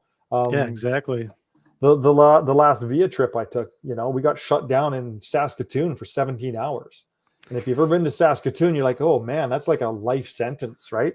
But I had a friend, he shows up, he takes us for a tour around town and we went for coffee and, you know, and we saw a couple of meth heads fighting down. I mean, it's just a great time. That's entertainment right there. It was like dinner theater, Right. right? It's worth the cost of admission. Yeah, Dinner- you know, it's theater. it's like you got to take what comes, and you don't want to be so focused on finishing something or that you neglect the journey and the journey to get to where you want to be, you know. I never want to be 100% of the way there.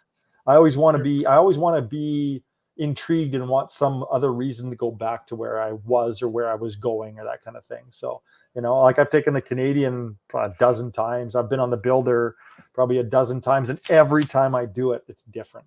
So, you know, I always see something different. I always experience something different. And it's the same with this I always want it to be different. I don't want it to be mundane just for the sake of finishing, you know? Oh, So there's a couple questions from the audience that came in. One of which was, is it like the Utah belt? So are you bringing it forward in time? So for example, you had SD40s and now we're up to SD70s and that type of stuff. Are you bringing it through in history, your railroad then? In a way, yes, as equipment, but I'm also kind of set. When I first started in N scale with this, it was all Jeep 50s, right? Then, you know, then Cato came out with their U30, their C30-7, their SD40. So that became C30s and dash 7s and SD40s were the power of choice because that's all you could get. Once the 70s and the 90s showed up, I bumped ahead, and I love the way these things run. They're bulletproof. I like fleet, the fleet mentality. So for the most part, everything is Cato Locomotive, 70 Max, AC 4400s, GEVOs. What else is in there? They all take the same motor. They all take the same worm gear. They all take the same wheels. Everything's been changed over to fine scale wheels as well with Cato fine scale wheels. They all take the same parts. So I try to kind of stick with those locomotives and have drawers full of parts. Like, you know, these things have been running they've got hundreds of real miles on them. Like I've worn wheels out on them. Sometimes some of them have got motor replacements. They've all had U-joint replacements and worm gear replacements. But I'll do them all at the same time. It's like, okay, well, it's 10 years or whatever, and they're starting to squeal. So they all get pulled apart. New parts go into them. So the limitations of that kind of keeps me where I'm at. There's more modern locomotives out there. I do not like the drives on the more modern stuff. As we talked about earlier, it's all dependent on electronics to get them to run properly. And I know this because I've messed around I love changing CVs on things because everything on my layout runs super slow. I don't like, there's no momentum. I set my start voltage, midpoint voltage, top end voltage, but like the top speed of these things might be 40 miles an hour, 45 miles an hour if you're lucky, which is as fast as you can go on the sub anyway. But I also take the BEMF off, so there's actual drag and you're using the throttle. It's not cruise control. But everything nowadays with the new drive is dependent on BEMF settings because they're overcoming crappy motors with electronics and crappy drives with electronics. So I'm trying to stick with this. So to get more specific on dates, at one time it was 2005. Now it's probably 2010, might bump to 2015 just because there's different equipment coming out that I'd like to be able to include. Wow. But it's not a big swing. It's not like 1950 to 2000 type of thing, right? It was, maybe early 90s before or late 80s, and now it's 2005 to 2010, somewhere in that range. So is Kato your gold standard then? Oh yeah. In N scale, you cannot beat it. It is absolutely, like I said, the detail. Like you look at these things, there's no standalone grab irons on these locomotives. Yeah, I don't care. Well, they still look amazing. Well, in trucking, there was this saying, right? So I've drove internationals and I drove everything. My favorite and my last thing I drove was a 379 Pete, straight pipes, chromed all the snot. I did a whole bunch of custom work on it. Beautiful truck, right? So lots of chrome, lots of extra parts and what have you. Well, it was a good truck. It was built solid, so it looked good with all that stuff on it. But nowadays, there's all this fancy stuff that they're putting on the outside, but the drive and the chassis and the basic model itself is lacking. So it's like, we call it putting perfume on a pig, or putting perfume on a pig, or chrome on a Mac. It's the same thing. They're putting chrome on Macs now. They're putting perfume on pigs.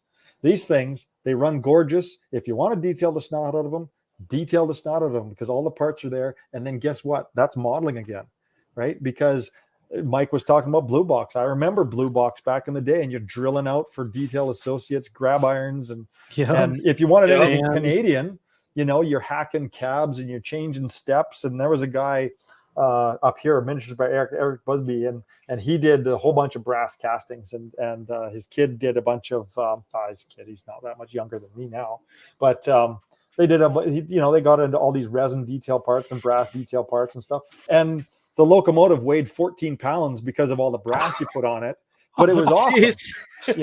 It was a fantastic, you couldn't even tell it was a Kato, or pardon me, an Athearn SD40-2 anymore, because there was so much stuff on it to make it Canadian. But when you were done with it, it was like, there you go. Wow. Nowadays, you can just buy that same thing. It's like, bing, there you go. There's that same unit. But in N scale, I want to still have the ability to be able to do that. To if I want to put grab irons on, I'll put grab irons on. Right now, I don't. I have far more important things to worry about. I don't care about the grab irons per se. I care about whether or not the track works and my cars don't derail and that kind of thing. That's far more important to me than whether or not it's got standalone grab irons. Yeah, that's for sure. That's one of my kids. My kid took that picture there. So, there's our pushers, circa 1990 pushers. Wow. I just can't. It's super elevated too. That's the really cool bit. I love that. I absolutely love that. Pine trees are amazing too for N scale. They don't look clumpy, or they look right. So this is something that when we were talking earlier about the art aspect of this. So Boomer builds trees that that there's squirrels want to live in those trees, right? They're freaking so good. That there's wildlife in those trees, right? And it's amazing. I've had guys come on and they say, well, you should buy trees off of this guy. My friend builds trees. I'm like, okay, I priced it out. That's $70,000 worth of trees. I'm not spending 70 grand on trees. Cool. I appreciate the offer, but it's also kind of a style, like I love, and I always use Boomer as the example because, as far as I'm concerned, it's probably the best out there that I've seen. There's lots of good guys that do fantastic stuff. His is over the top because of the training that he's had and his view on the world. My view is slightly different, and my style is slightly different. And I think that's something that is missing in model railroading. And it's become homogenous because everybody's got a Medusa cement, and everybody's got this New Walther's River kit and that Walther's kit and this, that, and that. So it's homogenized, and that's what they want. It's like everybody is supposed to drive an Isuzu, whatever. The belly button. Everybody wants to have the belly button of commodity, right? And I want it to be different. So when you look at my layout, I want people to look at mine and go, I recognize that layout. It's the same as like, you guys ever seen Mike Danneman's N scale is his layout. So Mike Danneman does the Rio Grande and you can tell Mike Danneman to the point where a friend of mine in Bellingham, like I know Mike, and it's you can rail fan off his, express your style exactly, Boomer, and that's what I'm talking about.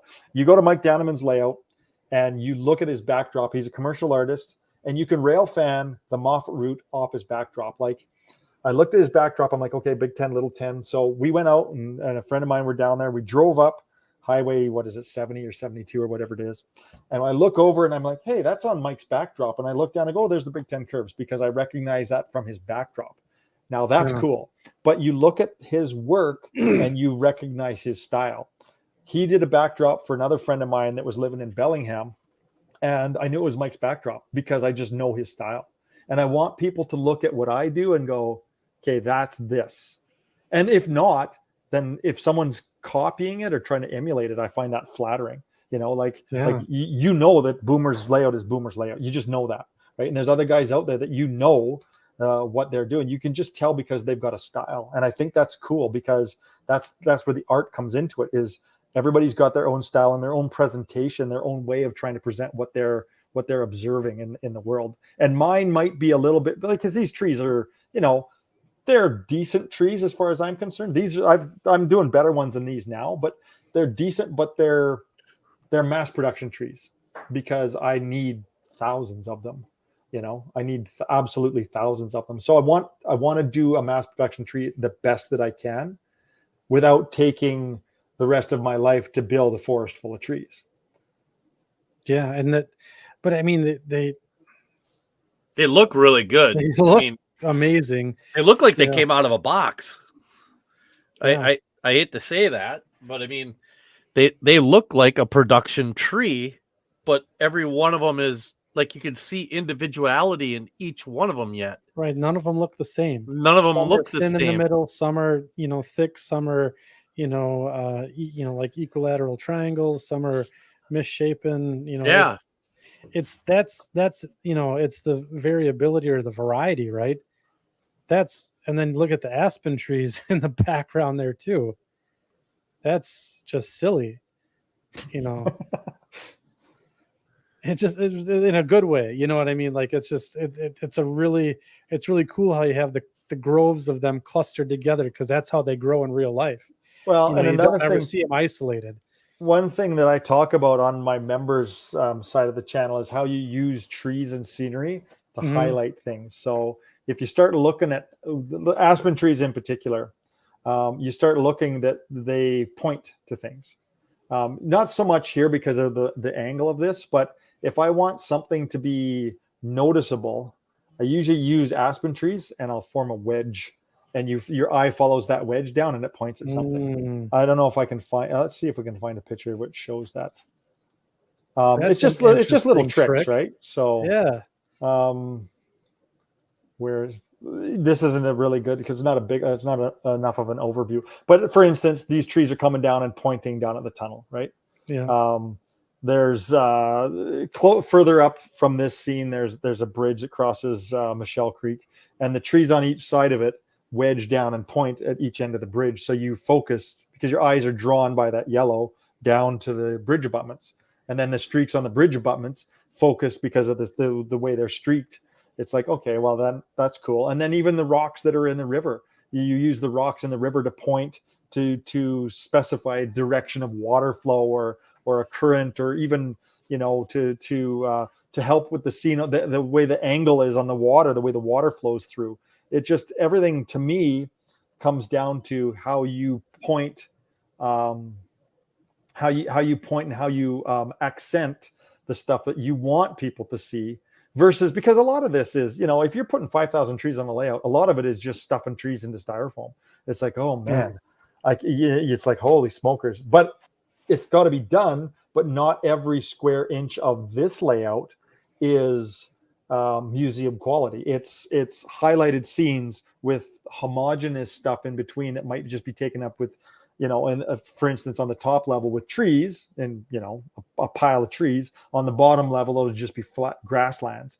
But it's excitement and its specificity interspersed and separated with the monotony of nature, for lack of a better term. So I have a question then. So you talk about using foam for your sub scenery. Are you using like pink foam or the florist foam? just insulated foam, pink foam. Just the Owens Corning or whatever the pink foam is. Yeah. And then building on top of that. That's fantastic. Boomer had a question for you about your shadow box format. Yeah. And did you want to touch on that a little bit? Let's see if we can get a better picture there. But so yeah, like this isn't a bad picture to show the shadow box. So my lighting valance comes down to just about my eye level. I'm just over 6'1", so it comes down right to there. So this is not far off of what eye level would be on the layout. And again, we talked about how everything is a completely level horizontal line to make things look longer. But the shadow box to me is and all dark on the outside, dark colors. Like a lot of guys will use like wood grain and this, that, the next thing. If you look at the way museums present things, they always use dark, non-obtrusive, it doesn't grab your attention color to focus you on what they want you to see. It's no different than what I'm using yellow trees to point in at things, right? So I use the dark color in the shadow box to accentuate. You're forced to look at the layout. The ceiling in here is all drop ceiling and it's all black tile drop ceiling. This is a slightly warm, I call it a warm black. It's not a dead black. It's just a little bit gray, kind of a charcoaly color, because you still want it to be a nice, inviting, warm tone. So it's got a touch of brown into it to give you kind of a warm tone. But the dark color is going to force you to look at everything else. So it's something that I talk about in presentation. Is I spend a lot of time like getting this. It's all filled, sanded, like taped, mudded, sanded. So the valance itself is unbroken throughout the entire layout. In fact, when you come into the house, it's a split level. The black from the layout goes out into the front entry and then back through at the same level, so that the entire basement is this color. That's what you see, including the front entry when you enter the house. And the reason for that is because I don't want people to notice what it is, but at the same time, they're going to notice it if it was broken.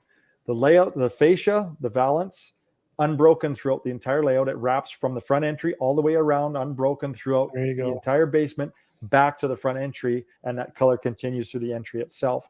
Because, like I said, I don't want it to be noticed. So I spent a pile of time filling and sanding and getting all the supports up there with the backlit for no one to actually notice what I've done. So speaking of being backlit, what are you using for lighting under the valance? So I'm a 5000K fluorescent guy still, and I want to convert over to LED. I've been messing with LEDs. 5000K LED and 5000K fluorescent are two different animals. There's too much blue in the 5000K LED, so I'm going to probably drop it down to like a 3500 or a 4000 Kelvin temp spectrum on that. I got to mess with it and see what's happening here. But are those like the daylight ones? Is that we call it daylight, Andy? Would that be the? Everyone's got a different term for that crap, right? So like 5000K in fluorescence. Well, 5000K in general is supposed to be kind of like a flat mid-afternoon, like 1-2 o'clock in the afternoon, kind bright of light. sunshine. It's not spotlighty, but it's good. It's a good sunny day. That's what 5000K is. So something that I have to be cohesive of is the entire layout has been scenic off 5000K. So as soon as I put like a 5000K LED with a little bit more blue spectrum, the backdrop kind of lights up a little bit differently, but I don't get that same autumn tone that I'm kind of going for. I get a little cooler tone versus a warm tone. So I have to be cognizant that I get the right spectrum of light. Even if it's, like I said, it might be an LED 3500 or a 4000K to get that autumn tone, but I'm going to eventually change it over that. I've gone through, this will be the third time I've changed all the lights out in this. It used to be when I first did it was all T12 fluorescence. And then of course that was, I had to put air conditioning in the house because it was like starting a nuclear reactor every time you turned the lights on in the layout. Because there was like 60 ballasts or something stupid, like 80 tubes down here, right? It's ridiculous. So I changed everything out to T8, and that was way better. Electronic ballast, the heat was way better. But now, I bought a whole whack of extra, like cases of extra tubes, and I'm starting to run out of tubes.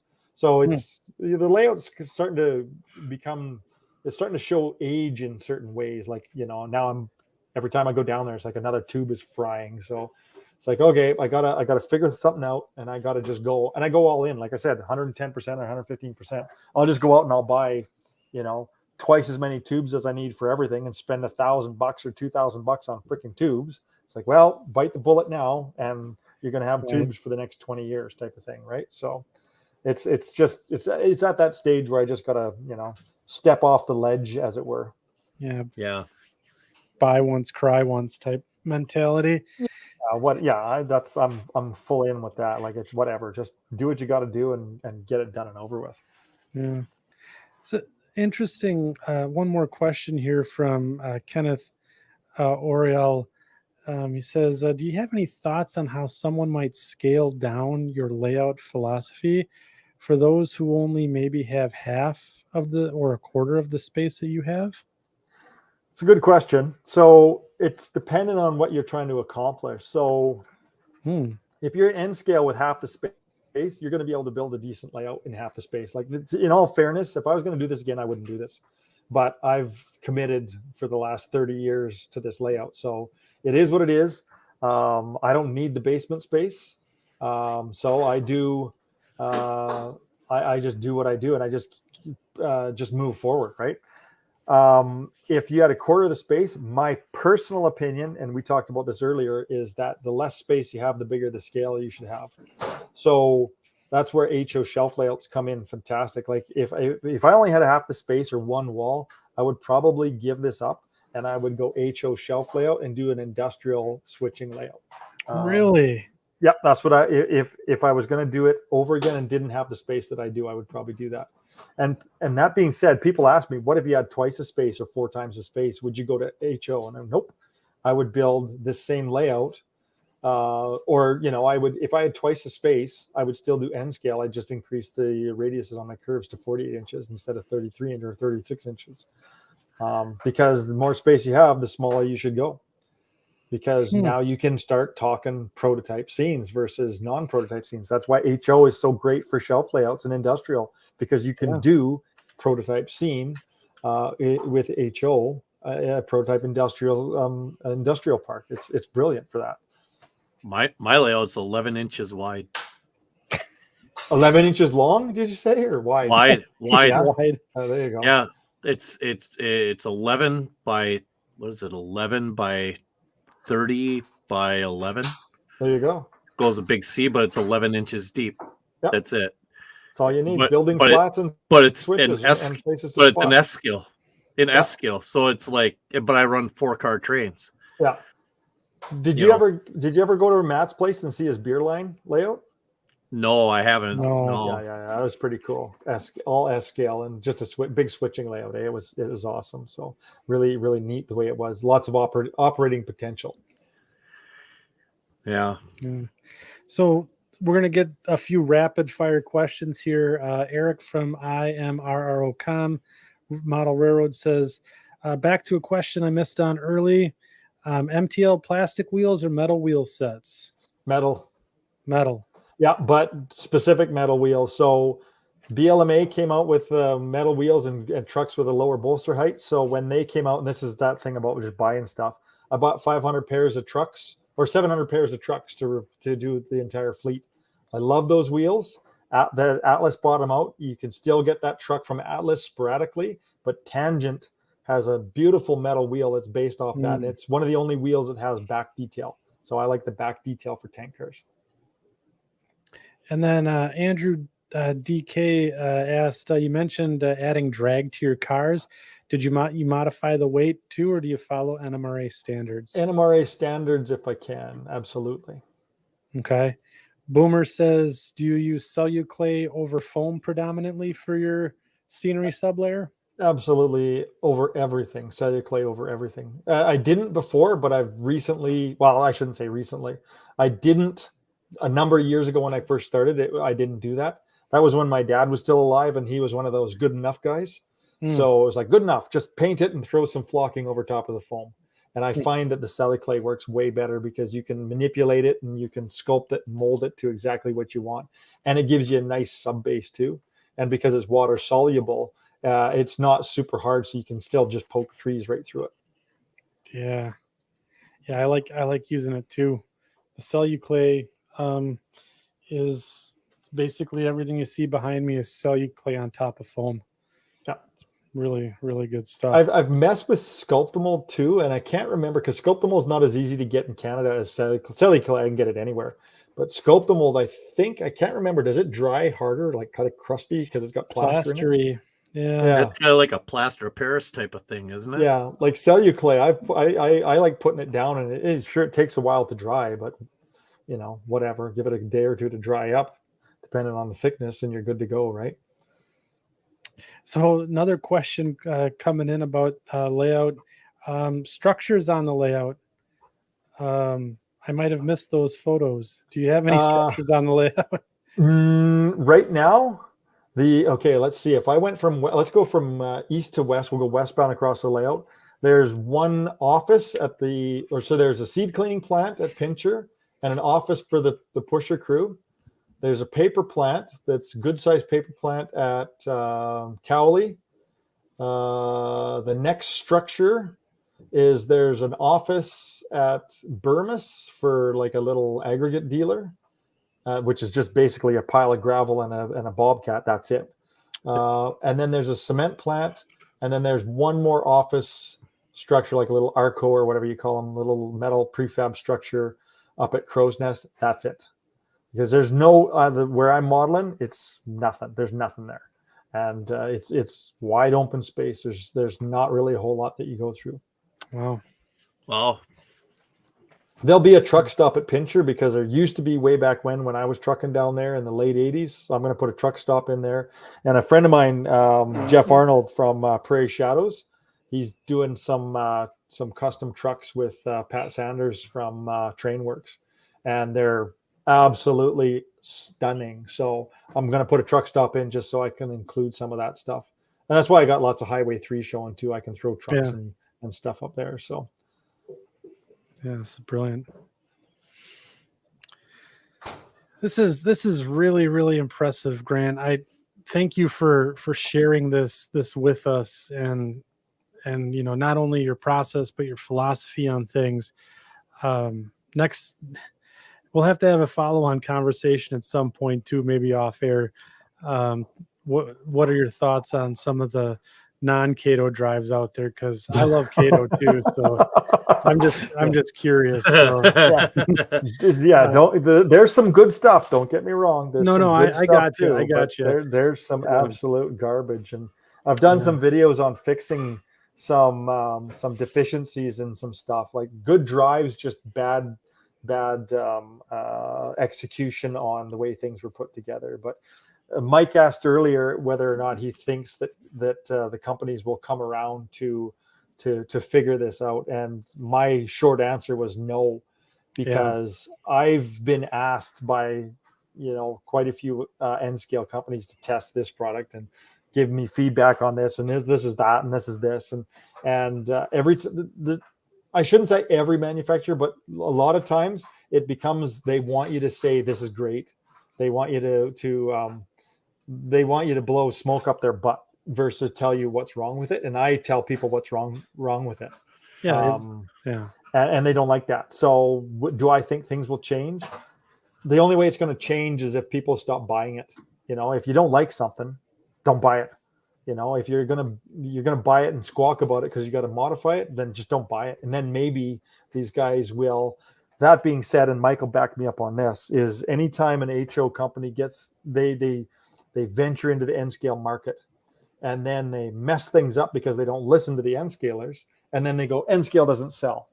Well, absolutely. If you put dog crap in a box, no one's going to buy that either. So what's the point there, right? Now that's true, right?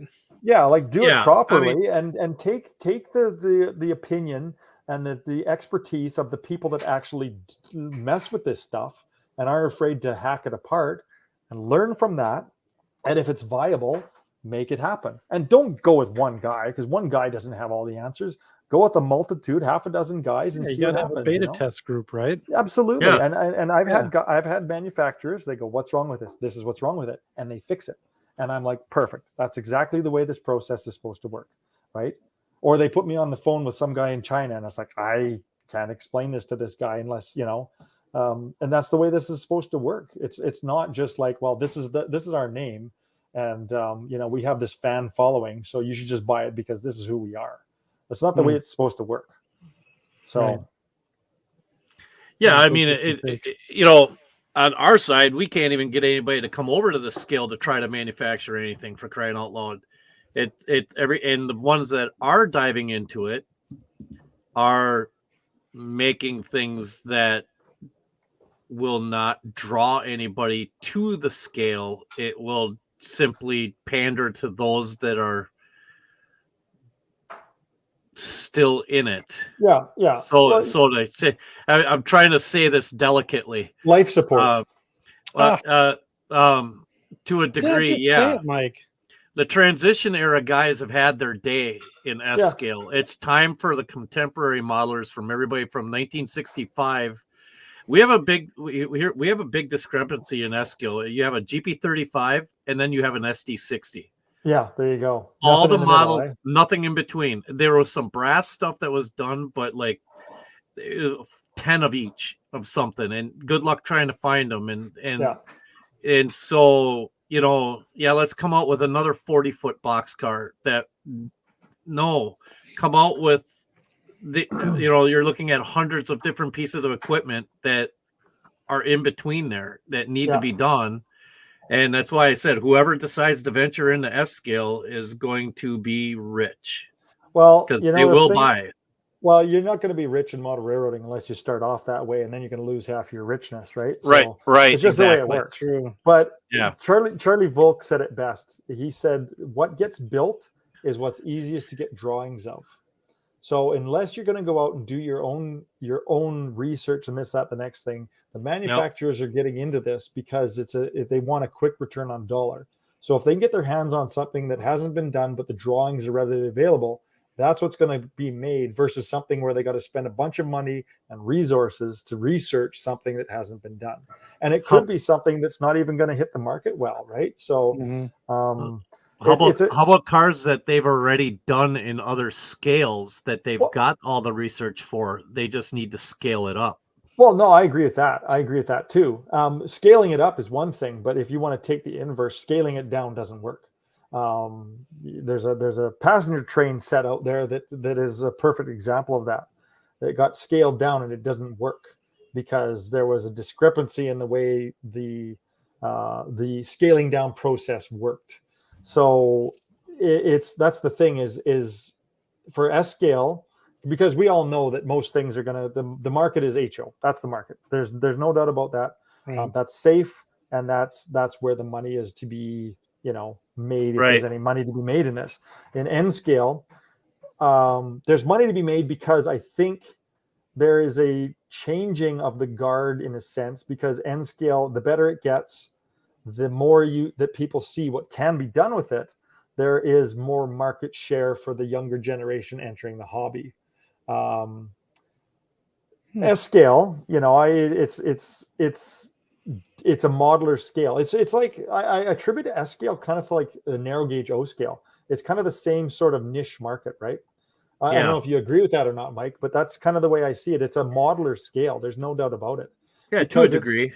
Yeah, and I absolutely fantastic. It's great, right? So I try to temper my opinion on the way guys or manufacturers are building stuff with the logistics of the return on dollar that they're trying to get. And I get it 100% because I've done some of my own kits and I know it's not an easy gig because you can put stuff out there depending on what you're putting out there. But the more mainstream stuff that you're trying to put out there, the tougher your audience is going to be because they're expecting more out of you. If you're putting out a Craftsman kit, the guys that are buying it are Craftsmen. They don't care if they got to drill their own holes or they got to Right. add this Yeah, that's bolt a head good detail. point. That's what they That's want a to great do, point. right? That's what they want to do. But some guy that's, if you're putting out an auto rack in HO that there's, 10,000 of them floating around, these guys want to be able to buy these things right out of the box and go plop, plop there. Look at this. This is my perfect auto rack. And I get that. But if you're offering a kit of, like a Rio Grande Southern rotary plow, how many of those are you going to sell? And the guys that are building it don't care if they want it to be something that they're going to enjoy building because it's a signature piece. Right. Yeah. Yep. That's for sure. All right, section crew, we're getting to hour 2 here in the discussion. I'm going to do last call. Actually, Grant, I'll ask you first. Is there any more content that we wanted to cover this evening before we continue to dive into the philosophical and manufacturing debate, which we're all good about here? So if you had anything else that you wanted to share with your layout, now would be the time. Not really. I mean, I'm going to try, like I said, because of the water damage that we've got going on in the kitchen and the water raining down onto the layout there, I'm going to take a little bit of time off to regroup. Obviously, got to get the work done on the kitchen and then back at the layout. But you can follow along on the YouTube channel and see what's shaking out, what's new and exciting. I'm going to try my best to give some form of update over the next little bit. And your membership plan that you have on the YouTube, that's only what, $5? Yeah, it's $5. Yeah, in Canuck bucks, so $100, Tundra pesos we call those. Pesos, okay. Tundra pesos, so that's like $3 American right now, I think. Yeah, so it's a pretty good deal. And there's piles of stuff over there right now. Like there's lots to, if anyone wanted to join up, there's lots of detailed work there covering anything from body mounts to taking a scene right from scratch, right up, how to build rock molds, build your own rock molds, all that kind of stuff. So there's lots over there. If people, if it blows people's kilts up, then sure, knock yourself out. And if you don't dig it, $3, that's less than a coffee, then bail out. Right. So there's a good group of guys over there too. I got a good group of members from all over the world. Lots of guys from Australia, some Kiwis. Man. I got guys from France and, yeah, it's a really good group of guys, and they got some really good questions, and I think they're getting a kick out of it too. Like I just did a series actually on backdrop painting too, so it was 7 or 8 videos so far just on paint and backdrops. So a little bit of everything over there. That should be noted that all your backdrops are hand painted then too, right? Yeah, I paint all my backdrops myself. Yeah, I do everything myself. I had one friend paint my one mountain on the backdrop, and he's really good at painting Star Wars stuff. Like if it was Boba Fett, it would have looked fantastic, eh? Like you should have just painted Boba Fett; it would have been great. But I'm like, yeah, I couldn't wait to take the palm sander and get rid of that mountain. And he used all my good paint too because it's different. That's how it works. It's different painting backdrop versus painting anything else. It's a completely different process. You use different materials in different ways. So you're not going for this hyper realistic stuff. You're going for what would I call it? Kind of the hint or the suggestion of further, right? Yeah. So yeah, fantastic. So we'll put last call out there for we'll do last call for questions, comments here, and then we're gonna do a little internal question and comments. I always do the awkward part of the podcast here at the end of the night. Mike, I mean, what did you think of this? This is it's been incredible. I don't know. I mean, it's all right. I mean, you. I mean, come on. I mean, super elevated curves and end scale. Who does that? So I mean, what did you use to do that? Like 5 thou, 10 thou? Nope. Everyone thinks that styrene's the way to go. Masking tape's the way to go. So what you do is masking tape, just straight masking tape. Yeah, just tan colored masking tape. I take 1/8-inch painter's tape, and I'll take one strip and I'll lay it down right, like this. But I'll take 1/8 wide, so super narrow, right? Yeah. So on the outside of your curve, you start on the straight section and you lay the first layer of tape, and then you go about 4 to 6 inches. Well, in end scale, it's 4 inches. So make it double it for HO. Then you put another strip on top of that. And then you go another 8 inches in, you go another strip on top of that until you get to the height that you want. So what it does is, because you're gradually adding strips over the length of space, you're transitioning into super elevation versus just going straight into super elevation. So not only you're transitioning into your curve, you're transitioning into your super elevation by using masking tape. And then I seal it with latex contact cement. And then that's how I lay my track, with contact cement. Okay. Yeah. So with contact cement, that's, you got to be ready to go. That's precise activity. No? More or less. I mean, just don't hammer it down into the, like, you can kind of get things laid out, and you can wiggle it around. I You use just use Atlas pins? Do you like pin it then? No, or? I just pull and lay it out and eyeball it, and I use Atlas track too, so it's flexy. You don't have to pre-bend It's it. wiggly. Yeah. So and then you can go in, and before you tack it down hard, you can adjust a curve. I usually take a couple of passenger cars, or I'll take a couple of auto racks, because they got that overhang, and I'll run them around the curve and see if they got any wiggle and wobble. And then I just adjust and move things slightly. And if you have to, you just take an Olfa blade and slide it underneath there, pop up a section, slide it over, and tack it back down before it gets dry. Yeah. Wow. That's really But yeah, cool. masking tapes, it's the way to go for super elevation. It works fantastic. What code of track are you using? 55. Code 55. Yeah. Homestake Models asks, you got a maple tree in fall red color? I've done them. Yeah. I've done them. No maple trees up here though. It's too high, isn't it? Well, it depends what kind of maple it is. It's maple back east, no maples out west. Unless you get a Manitoba maple, which is basically just basic. It's the mongrel of trees. They're just disgusting. Yeah.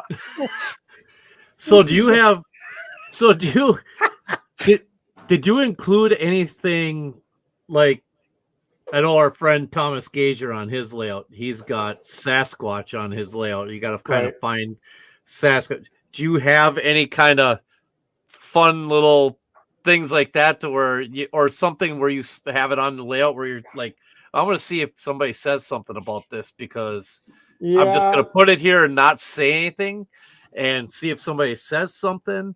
Not so far, but my wife loves messing with me, so she'll go down and do something to the layout, right? I'll drag an empty sulfur train around, and there'll be Volkswagens in the sulfur train, right? That kind of thing. That's fantastic. Yeah, That's she awesome. does. Yeah, she does some nasty things to me every once in a while. So yeah. My it was our anniversary yesterday. yesterday, and she's I love to tell her how lucky she is that I haven't left her yet. So her son, she's staring at me across the kitchen. So. Yeah, I was gonna say you're probably getting the evil eye there. Yeah. So let's see here. It says you also modify the highway trucks, any tow trucks? I built way back when. So my dad was a heavy wrecker operator. So I grew up around tow trucks.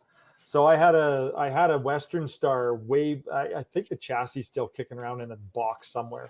But I got a hydraulic Western Star with a Holmes chassis, 25-ton boom with an underreach that I can throw on a Trainworks chassis when I get one. I haven't done a whole pile of that. I've done some, like I built some Tridems, because there's a lot of Tridems up in Canada. Super Bees, which is you guys would get them down there. But yeah, I try to be very well. You got to be specific with everything. So it's very specific Western Canadian trucking that goes on here. Yeah, cool.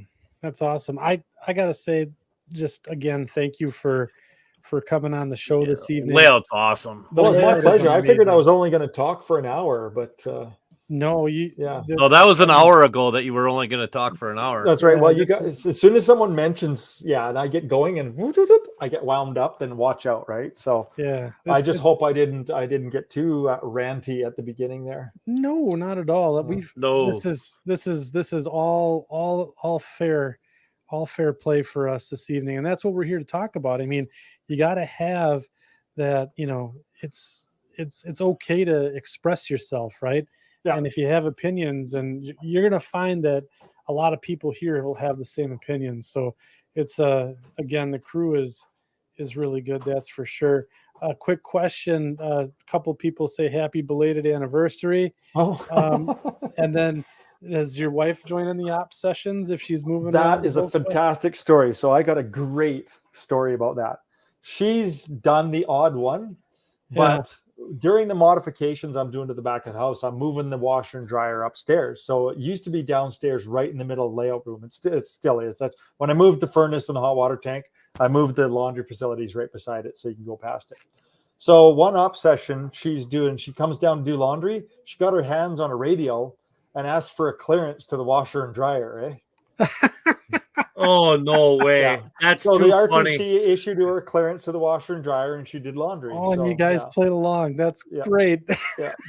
That's fantastic. Oh, I hope my wife never listens to this show. I'm sure she won't, because if she hears that your wife's been moving stuff around on the layout, I'm done for. Oh yeah, I'm yeah. done for.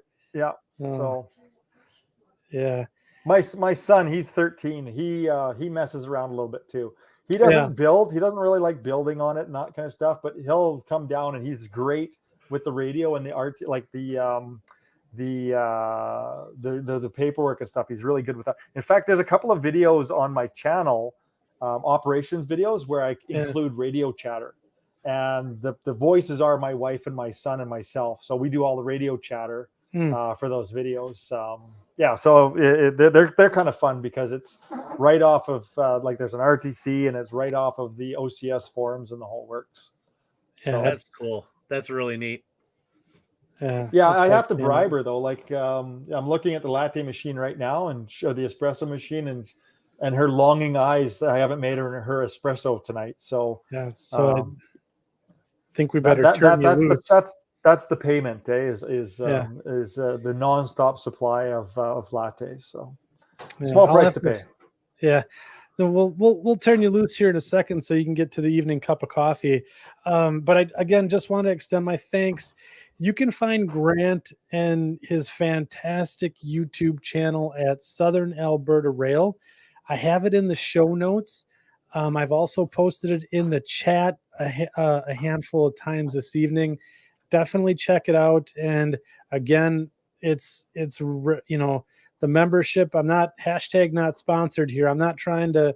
I don't get a kickback or anything like that. But I would suggest joining that to get the extra content behind the scenes as well. He does a fantastic job. His tutorials are really, really good. And then just his operations and rail fanning videos that he puts out are fantastic as well. So a lot of people asked for track plan this evening. If you go out to Railroad Model Craftsman, he's in the November 2021 issue. So make sure you pick up one of those. He's got a track plan in there that does both levels and a fantastic article talking about his model railroad. And it's really a really impressive spread that he has in there. So I won't share that, for copyright reasons and all that. It's not ours to share. But go and check out White River Productions. Again, not sponsored by us here at the second section. And again, check Grant out on his channel. Say thank you, because he's doing a fantastic job. Yeah, this is awesome. Yeah. Well, thanks you guys. I really appreciate that. Yeah, this is like no N scale layout I've ever seen before. No, this is by far the best I've ever seen, hands down. Yeah. And wow. So what's next? What is next for Grant and the Southern Alberta Rail? Well, I'm notorious for ripping out massive sections of the layout and modifying. So anyone that's followed along on the channel knows that I'm trying to get actually, let's go back here and I'll kind of show you something. So on this 48-foot long wall here, yes, the level above is it's lakefront running. So it's along Crow's Nest Lake and Island Lake. And I'm trying to get that all put back in. So way back when, like 20 years ago, that was the first section that I'd finished scenery that I was quite happy with. And I tore it all out because I want to be more scale specific. So that's a 48-foot section.